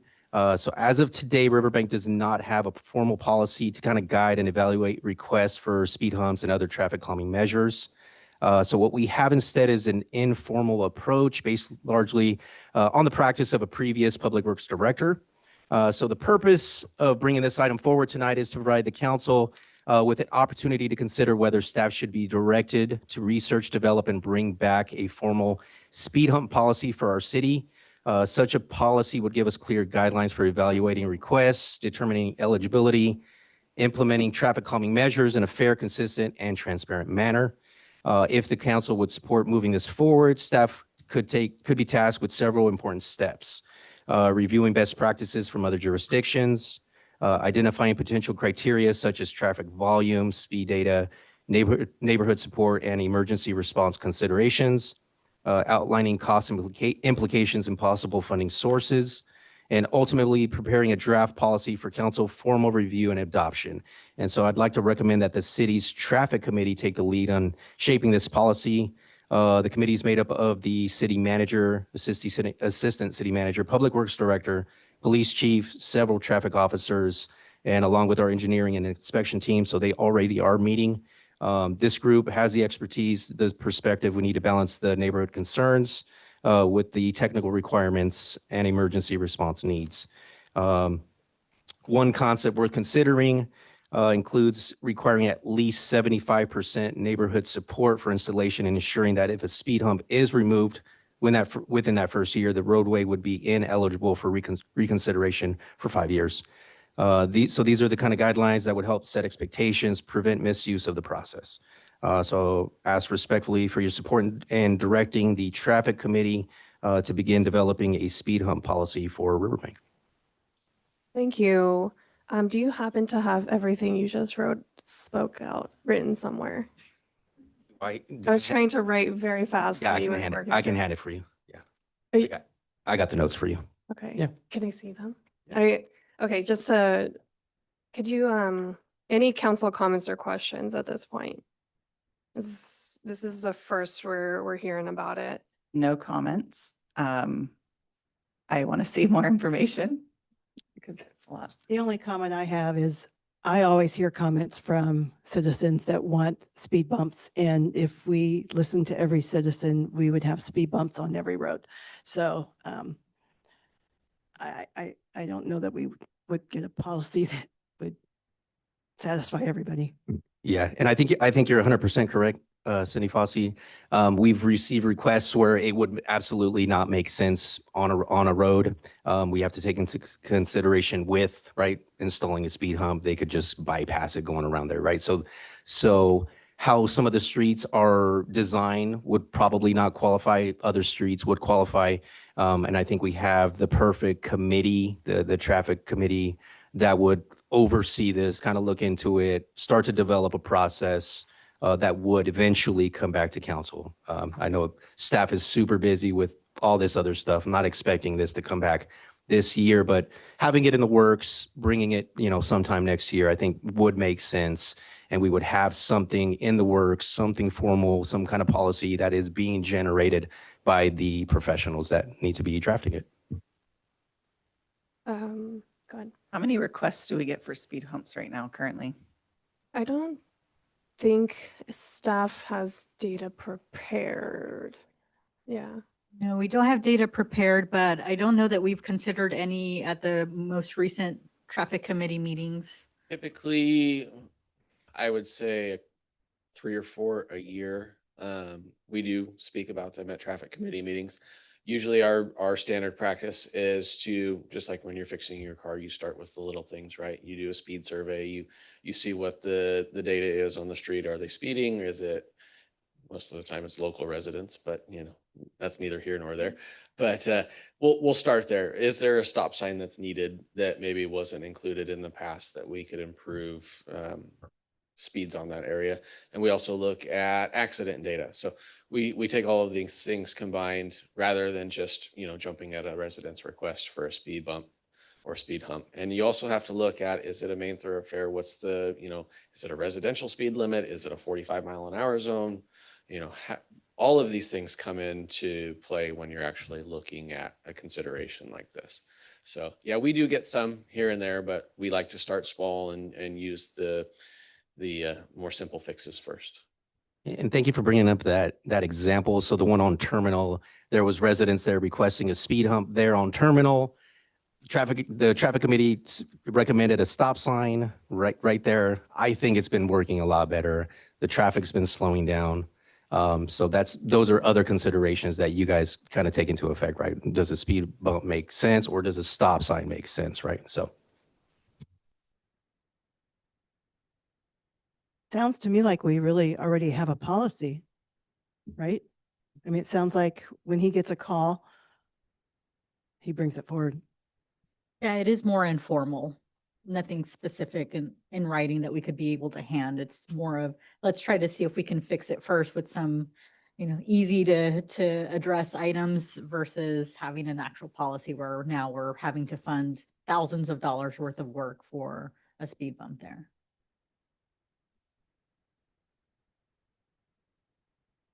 So I think it would be great to have a presentation on what the practice is so far. Because I've requested the speed trailer and had requests for speed bumps as well and learned the process. And maybe this is more of a communications issue that we should bring a presentation forward at this point.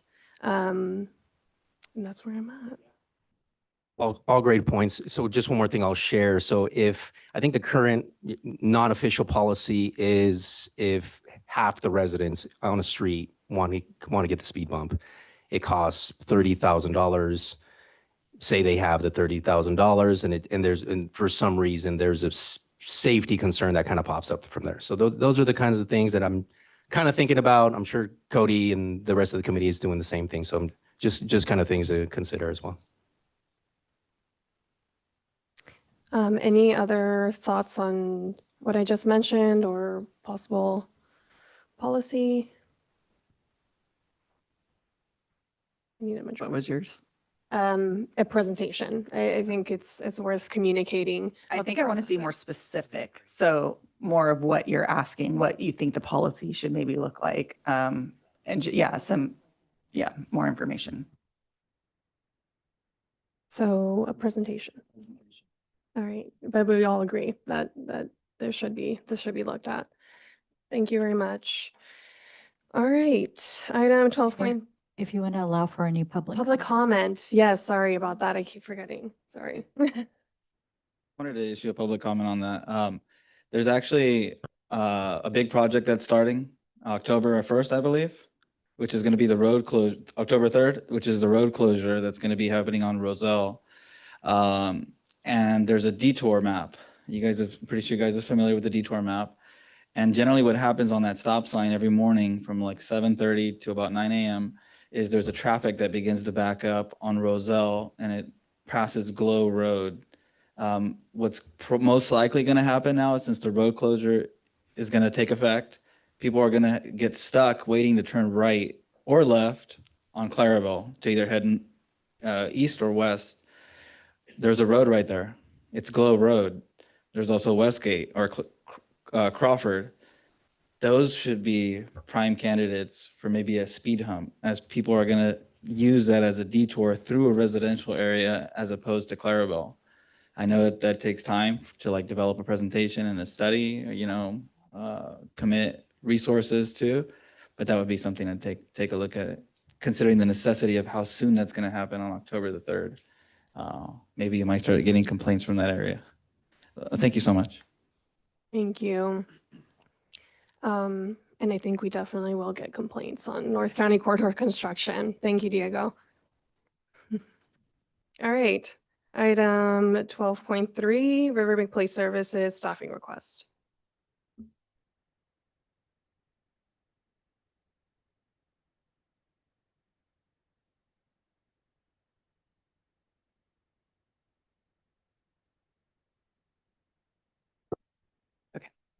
Tonight, I'd like to present why Riverbank needs to budget for an additional patrol deputy, and I'm asking for council support to do so. This is about keeping our neighborhoods safe, supporting local businesses, alignment with our goals laid out in our strategic plan, and planning ahead for our growing community. Currently, we operate with 10 patrol deputies across shifts. To cover gaps, swing deputies are reassigned, leaving vulnerable times during shift changes. while response time averages 3.5 minutes. Increasing calls, especially with retail theft, with domestic violence and public nuisance, resources become strained. Retail stings require extra staffing and overtime, adding significant costs and approximately $2,000 per sting extra. Just some gaps to kind of fill in some information where I talk about the vulnerable times. In 2024, we had to fill 413 vacancies to keep our 2 deputy minimum during days and graveyard shifts. And we had 156 days with no swing. Year to date through August, we had 223 vacancies during days and graveyard shifts, and then 119 days so far without a swing shift.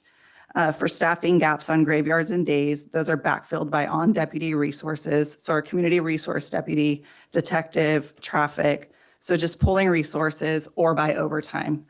Swing shift is not filled when somebody calls in or if that swing shift individual has to fill in for the night or graveyard. So often leaving our city with only 2 deputies on weekends and after 5 p.m. during the week. When our deputies are stretched thin, residents feel it and so do our businesses. Calls must be prioritized and proactive work like neighborhood checks and business patrol will suffer. People in Riverbank are consistently saying public safety is their #1 concern. So why does 1 additional deputy matter for us? 1 more deputy gives us consistent coverage, reducing vulnerabilities during shift transitions and callouts. It means faster response times and stronger support for our residents and businesses. With 815 new housing lots approved and Riverbank averaging 3.8 people per household per Zip Atlas demographic mapping, plus our vulnerable locations like schools, parks, and the incoming urgent care, the demand on deputies will only grow. Yes, an additional deputy does cost money, but the value is much greater. Just this year, we have recovered more than $70,000 in stolen assets, and that's between monetary assets and retail assets. Deputies have taken weapons off the street within these stings, and 93% of our retail theft suspects come from outside of Riverbank. With 1 more deputy, others can focus on safety, outreach, and education, helping to prevent crime in the first place. The benefit is clear: safer streets, stronger businesses, and more trust between residents and deputies, alongside the opportunity for a clear understanding of what our police services do for us locally, building more trust between residents and deputies. Families enjoy higher quality of life when they feel secure. Traffic safety is important with the pass-through highway, so North County corridor, and local traffic. And with more time for self-initiated work, deputies can address it. And I want to talk about self-initiated work for a second, because I talked to Chief really closely about this, and I know we have our traffic unit and our community resource deputy, but even with the patrol deputies, it gives them self-initiated work. Their #1 goal is traffic as well. And I know other council members have previously brought up the speeding, the stop sign running. So this gives our patrol deputies also an opportunity to kind of target those opportunities for improvement within our community. So in closing, to maintain Riverbank's safety and quality of service and to remain consistent with our strategic plan to increase deputy staffing, we must budget for 1 additional patrol deputy. This investment ensures we can meet the needs of our residents and businesses today, while also preparing for our city's future growth. Considering the 2 to 3 year recruitment and training period, I respectfully ask for council support and for our community to stand with us in making this commitment to Riverbank safety. Thank you. Any council comments or questions at this point? You know, as Riverbank is growing, it's very important that we consider this. What is the cost per year for a deputy? I have an answer. With benefits, I didn't get the without benefits number, but depending on the level, it's $140,000 to $185,000 a year. I think it's very important that we consider this with, like I said, Riverbank's growing and we want to be prepared. So I would like to hear, so there's been discussions about a 5-year timeline. I'd just love to hear some background from our city manager and chief, if you can just kind of share some insight to the 5-year timeline that you guys have planned for stuff like this. But we don't have that prepared as part of today's presentation since it is just a request to bring back and have that discussion with council. So certainly if the majority of council directs it, we would bring back some of Enough. that information. Easy enough. So I'll definitely support this. At this point in time, I do believe we need a sheriff, but I think we need to do this during budget time when we're setting the budget. So I would refrain from doing anything until we can do it in our budget time and have the chief bring it forward with that. Can I comment on that? Sorry. Oh, go ahead. Can I comment on that? Yeah. So even in putting in the requisition for a deputy, a patrol deputy, we can see the numbers, we can see how it works. And if any point between now and the 1.5, 2 year period, we can pull that back if we feel like it's not necessary. Or when it comes to the budgeting next year or a mid-year budget review, we can look at that and say, hey, you know what, let's just pull back on that for now. It's not in the cards for us. But right now, it just gives us an opportunity to open up that 2 to 3 year recruitment period that it takes for recruitment plus training. So I just want to embellish on that. Those are fair points. And I think we had something happen this year. That's probably why we're bringing it up outside of budget cycle, as Cindy Fossey kind of claimed. So our chief was out on medical leave. So I think it is fair. I think it is fair to bring this back to another agenda item as soon as possible. We are seeing the wait. We're still waiting for the one we requested 18 months ago, right? For the other one, putting this one in the cycle now, and then waiting for maybe a year, and then placing another one in the cycle, and then scaling it back, as Councilmember Call said. So I think it's fair due to the circumstances of kind of what happened to our chief. So Would that mean having the budget available now? I mean, do we pay the minute they go, the minute we say we want to hire? Okay. So, real quick. Yeah, thank you. I've been forgetting every time.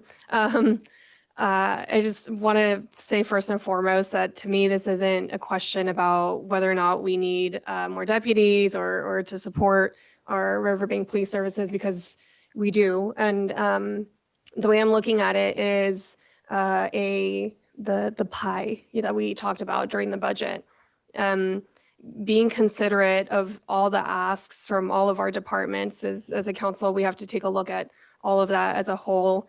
And I think when we consider the budget, that's the opportunity for us to do that. To me, it's a little bit of a slippery slope to consider budgetary items outside of the budget cycle, only because I don't want to arbitrarily, even including myself, if I feel passionate about something, to be doing this to staff at random points of the year. So this for me is not about public safety because I support them 100%. It's more about the budget and how we as a council are navigating that. I would love, because this was a great presentation, I would love to get a little more data on a couple of the points you made, including some other things too that and maybe you do have answers at this point. So we had a presentation from Chief, but just to get overall crime rates and the categorically what they are,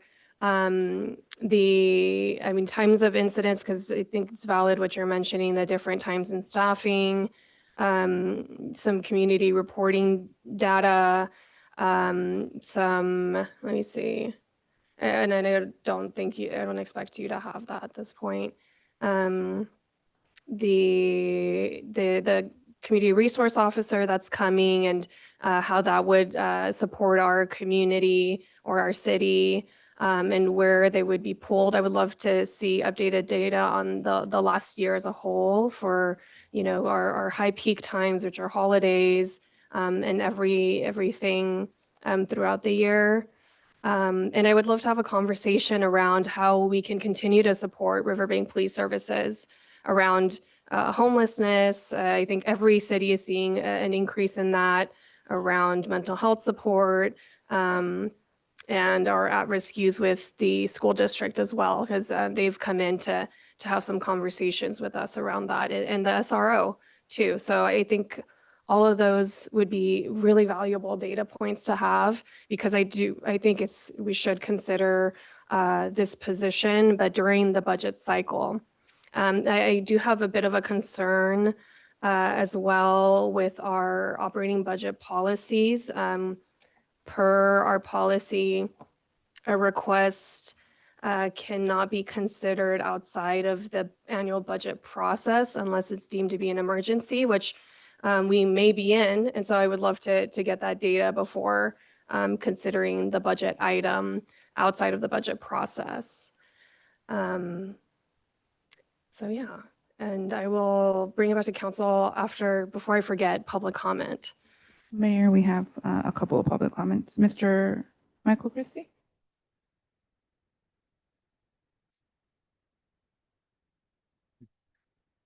Hello again. A couple of weeks ago at the last meeting, I spoke very passionately about public safety.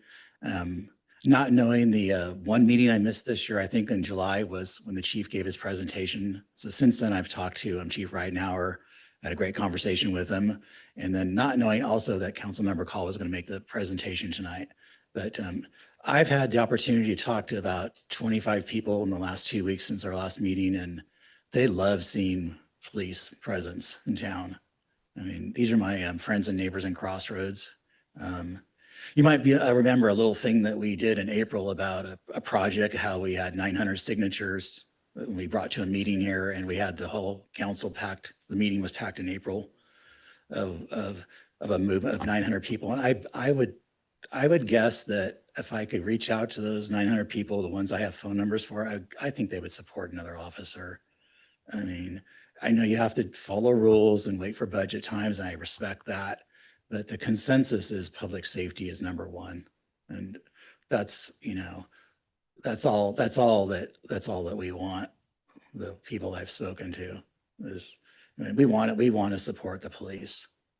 We want to be able to go out and take walks at night. I like to go jogging at 4 a.m. sometimes, and not everybody has the ability to, and the training I've had to protect myself.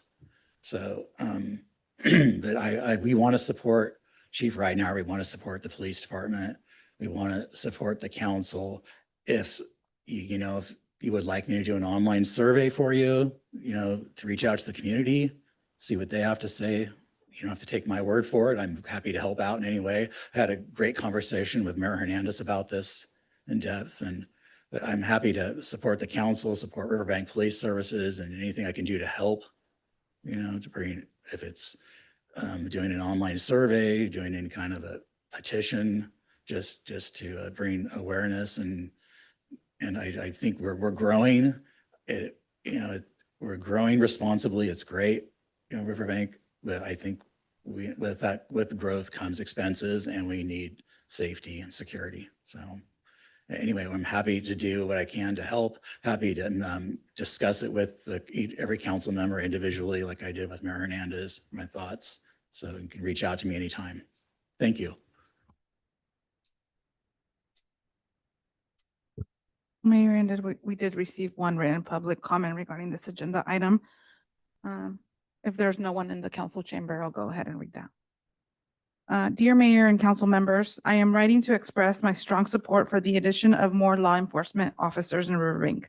As our city continues to grow with significant new housing developments already underway in District 4 and 1, plus a new school projected within the next 5 years, our public safety resources must keep pace with the expansion. Investing now in officer recruitment, training, and development will ensure that our community remains safe and well supported as these changes unfold. Public safety is not something that can be built overnight. It requires long-term planning and dedicated preparation. Taking proactive steps today, the council can help foster a safer, stronger Riverbank for both current residents and families who will soon call our community home. I respectfully urge you to prioritize this important investment in Riverbank's future. Thank you for your ongoing commitment to our city's well-being. Kind regards, Maricris Garza, District 4. And that is all I have for public comment. Any other public comment before you come back? All right, I'll bring it back to council. Okay. I just want to reiterate, I agree we need a new sheriff. I know Chief would love to have a new sheriff. But as the mayor was saying, it has to be an emergency for us to break council or break budget protocol. And I don't want to think that right now we have this emergency to need another sheriff. I think we need to definitely put it in the budget, get that process going. But it worries me that we're sitting up here saying we need to do it now because yes, we need one, but I don't think it's to the level where it's an emergency, which is what budget protocol requires, correct? Thank you. And certainly the direction can be to provide more information during that budgetary process if council desires to move forward. So again, I want to reiterate my support for Riverbank Police Services and the process too that you both have, because to Councilmember Uribe's point, there is a 5-year strategic plan in place. And so I want to respect that process with staff. I want to respect the process and with Councilmember Call, and I want to make sure, the first call I made to city manager was like, I want to make sure that council members are heard. So I would love more data so that we are well equipped, and I won't put it on the, while we balance the budget with all departments, but I am supportive of Riverbank Police Services. So I would love more data, and if we could have a presentation from Chief around the 5-year strategic plan, where we're headed, and some trends to explain more on some of these points that were made. I think that would be great so that we're ready when budgetary conversations start to tackle this full on. Does that sound good to council? So I've expressed my support for just bringing it forward to a future agenda where we can discuss those items as well. So fully supporting putting it on the future agenda. Okay, so we have two different conversations. We have the conversation either way around the data, but so I'm gonna take pause, as we discuss our policy. What is the legal advice around that? Because I just do not want to set a precedent for. Well, you're not handcuffed legally to revisit something that relates to a budget item even. It's just really a question of whether you want to change your regular protocol at this point for this item. That's basically what it comes down to. Yeah. And again, it's not about this item at all. I just really want to urge the council to remain true to our policies and our procedures because we don't know at any point, when they'll be enforceable, and want to make sure that it's just across the board for each of us to be able to work through that with staff and with our budget process that we've gone through. The question was, when do we start budget stuff? So usually we'll start in about February or so.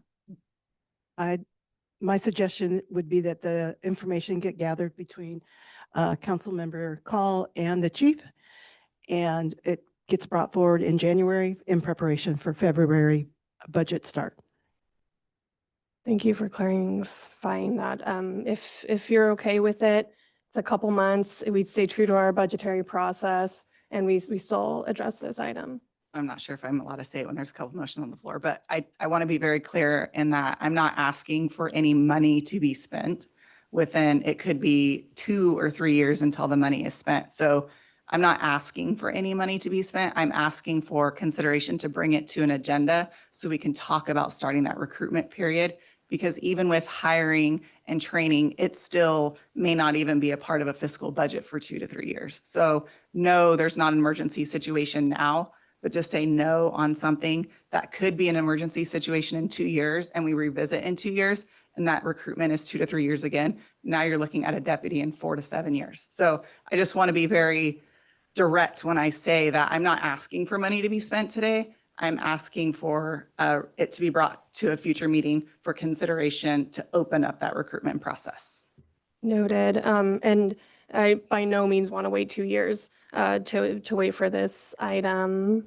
I mean, Yeah, and I would just say that for our purposes, there's no budgetary impact, but on the sheriff's department's behalf, there is a budgetary impact because there could be the case that it does get filled right away. And so then the impact happens immediately to both parties. So I do just want to caution.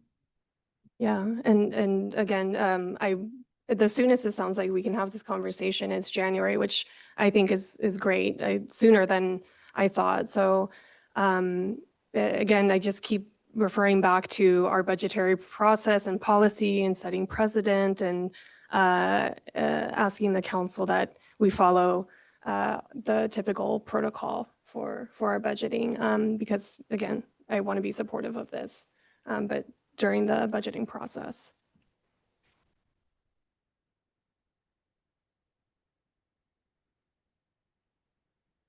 We're kind of split here. What do you all think about that? Because I want to clarify too that I think we want the same thing. It's just, I'm asking that we wait till January to start having these conversations. There's no specific consensus, then there's just no direction to staff. Okay. All right. Thank you. Comments and reports. So 13.1, city manager. Just a couple of comments from us. So Parks and Recreation is bringing back the floating pumpkin patch this year. Come pick up your pumpkins straight from the pool, snap some fun photos, and create some lasting memories. So for just $15 per person, you can enjoy the pumpkins, the build your own caramel apple bar, fall crafts, lawn games, and swimmings. All of that is included. The event is happening this Saturday, the 27th, from noon to 4 p.m. Roselle Avenue, as many of you have heard today, is scheduled to be closed to through traffic between Clarabelle and Plainview Road starting Friday, October 3rd for the North County Corridor Project. The closure is anticipated to be up for 1 year and detours will be in place. Additional information regarding the project and the road closures can be found at North County Corridor Phase 1, and that's the number 1.com under the constructions tab. Last week, I attended the Stanislaus Community System of Care, which is known as the CSOC meeting. The CSOC oversees the allocation of homeless housing assistance and prevention, or HHAP, program funds that are supposed to assist in the creation of permanent housing, provide rental assistance, supportive services, and operations for homeless shelters. The state has made a change to the way in which they disperse these funds and now requires that each entity show improvements in certain areas, such as the number of individuals exiting homelessness to permanent housing. And we've all heard multiple times that there's a lack of permanent housing within our county. So being able to achieve that specific goal may be difficult. Many organizations rely on this funding on an annual basis to provide services, some of which, of course, are provided to Riverbank residents directly. And so while we understand that we need to be held accountable for the use of the funding that we receive, the fact that they have now changed the way in which they disperse the funds, where you only receive half of them and you're not guaranteed the second half unless you can show improvements in some specific metrics that the state is requesting. A lot of those organizations are not going to have guaranteed funding. One of the organizations that spoke at this last CSOC meeting was the ACES shelter, which some of our homeless residents do take advantage of every so often, because they have a component where if you're discharged from the hospital, you can go there for some respite care until you're sufficiently well enough to go back out to the streets, basically. They have funding through January and then they're kind of stuck. So some of these organizations, while they're not literally located in Riverbank, do serve Riverbank residents. So the fact that changes are being made at the state level last minute, these are not changes within the contracts that are being made when the funds are being awarded, is certainly very disconcerting to those organizations who rely on that funding on an annual basis. So I did want to let council know that information. And then just to comment on today's ribbon cutting, I was honored to be a speaker at the ribbon cutting ceremony for Hope Village, which is the micro home village located at the Bridge Covenant Church. Just walking through the units, impressed by the quality of the work, which goes to all of the efforts being placed by our planning department, our building department, our development services department, to make sure that everything's being done correctly, that it's being done with care, because at the end of the day, the residents who will be at that location will become Riverbank residents, and it will be a place that they can be proud to live in. So with that, that is all staff that has it for today. Thank you, Vice Mayor. Thank you. I want to also reiterate how wonderful the Hope Village was to see. I want to live in one of the small ones because it's clean and it's pretty and it's brand new, but I hope that we can have more of those type of villages done throughout the city. On Riverbank Historical Society, we will have our next meeting on Monday, October 13th, 5:30 at the museum. And then all of us up here pretty much are going to be in Long Beach from October 7th through the 10th. We will be attending the League of California Cities and getting a lot of training and being able to network with a lot of people to find better ways to serve our communities, to serve homelessness, all kinds of stuff. And so I'm excited to meet people and see all the presentations. Thank you. Thank you, Councilmember Uribe. Thank you, Mayor. So Sierra House has given us an updated donation list. So me, Councilmember Call, and one of our members from our youth council are going to be putting together a little donation drive to support Sierra House. We're looking forward to partnering with the youth council, broaden our reach out there, and give the support that Sierra House deserves. Sister Cities did hold an event, Mexican Independence Day. I think it went well. It was nonstop. I want to give a shout out to Councilmember Pimentel. He was in charge of the guest list, probably one of the hardest jobs I could think of, but it turned out great. We met our fundraising goal, and so me and Pimentel will be there. Our next meeting will be this Friday at 6:30. We're also supporting the the museum, so we'll be meeting here at 6:30 on Friday. It's open to the public if you guys would like to come. We'll be there supporting the directors as they decide the amounts of the awards that they want to give to the students, and also an additional support for the Sheriff's Toy Drive. October 9th, yes, we will be at the conference. So if you guys are here and happen to be at TJ Maxx Home Goods ribbon cutting, October 9th, send us pictures so we can shed some tears on the deals that we're probably missing. So see you then. Thank you, Councilmember Pimentel. Thank you, Mayor. I enjoyed the Sister City Mexican Independence Dinner. It's nice to see the community come together, and the event was really nice. It was a good turnout. I'd like to give a shout out to Arizona. He was very respectful. He stayed till the end. I know that's your job, but he went above and beyond to help clean up because we were exhausted. I'm in my late 50s. It was a long night, but we had a good night. And also save the date for the 32nd International Heritage Festival. It's a family event, Saturday, October 4th at Crescenta Park. And I would like to see you there. That's all I have. Thank you, Councilmember Call. So first, I want to just make sure I add in a couple comments. Opportunity Stanislaus with those addendums. I just want to make sure that, or the amendment to the existing MOU, I just want to make sure that collectively it involves all of council in those amendments to make sure that they're reflective of our strategic plan and not what's existing and in place. So that's part of my comment. And then I mentioned it at a couple meetings ago, but the second Wednesday of every month. I'm at Stanislaus Homeless Alliance in downtown Modesto in their council chambers. And I'm giving the day use facility statistics, which is over at the Sierra House. So I wanted to share all of those with you because I share them every month. In the month of August, we did 166 showers and 152 meals served out of the Sierra House day use facility. 110 men were women and 56 were women. And then since January 1st, 2025 to this date in August, we've admitted 50 new individuals to the day use facility. And admitted means they've completed the HMIS intake form and received services from the day use facility at least once. Some of these individuals may only use the facility once, while others may use it up to 5 times per week. And then of these 50 individuals, 45 of these 50 are or were experiencing unsheltered homelessness, no minors. 11 of those 50 have some kind of disabling condition. 31 of these 50 were men and 19 were women.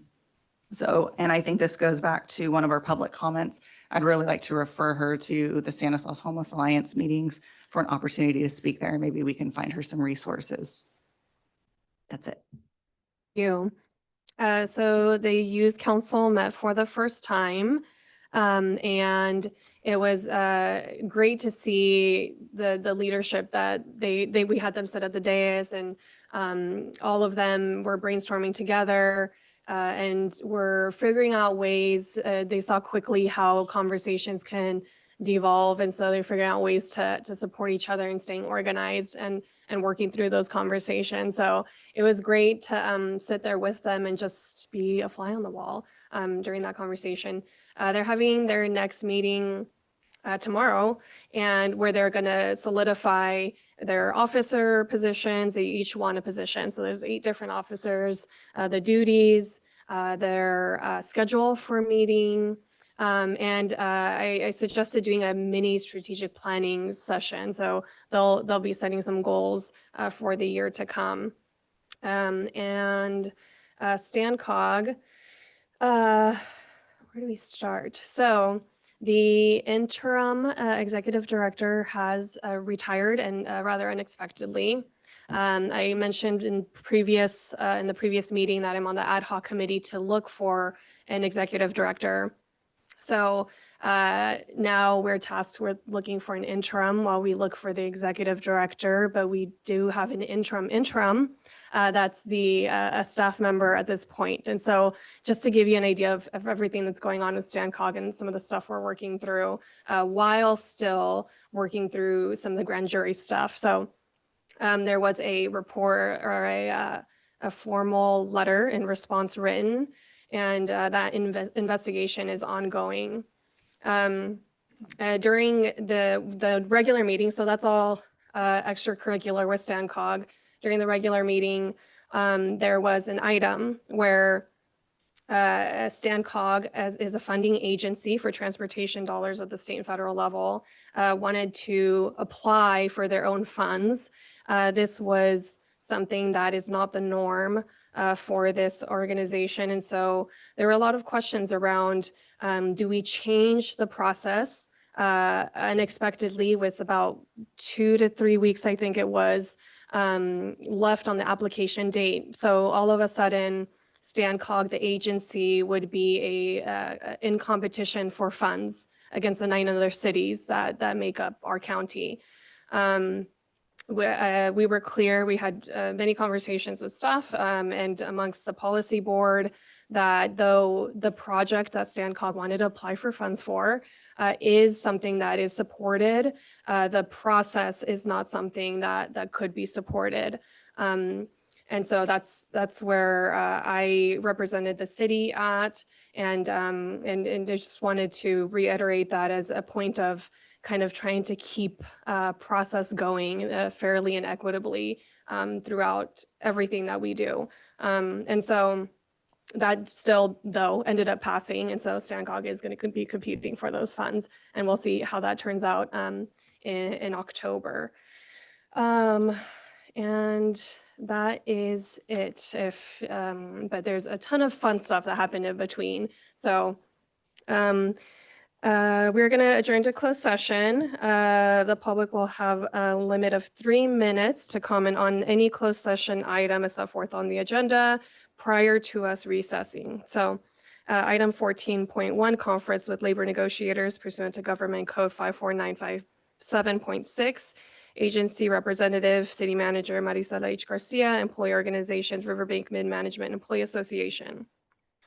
Item 14.2, conference with labor negotiators pursuant to Government Code 54957.6. Agency representative, city manager Marisela H. Garcia, employee organizations, Riverbank Miscellaneous Employees. Item 14.3, liability claims pursuant to Government Code 54961, claimant Maria Cruz and Xavier Dominic Cruz. Agency claimed against City of Riverbank. Item 14.4, liability claims pursuant to Government Code 54961, claimant Melissa Cruz, Jorge Cruz, and Leo Cruz. Agency claimed against City of Riverbank. Is there any public comment? Any online? Mayor, there is no one online. Right, we're adjourning to closed session.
Whenever you're ready, Brenda.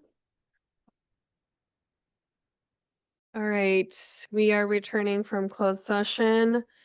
Item 15.1, report from 14.1.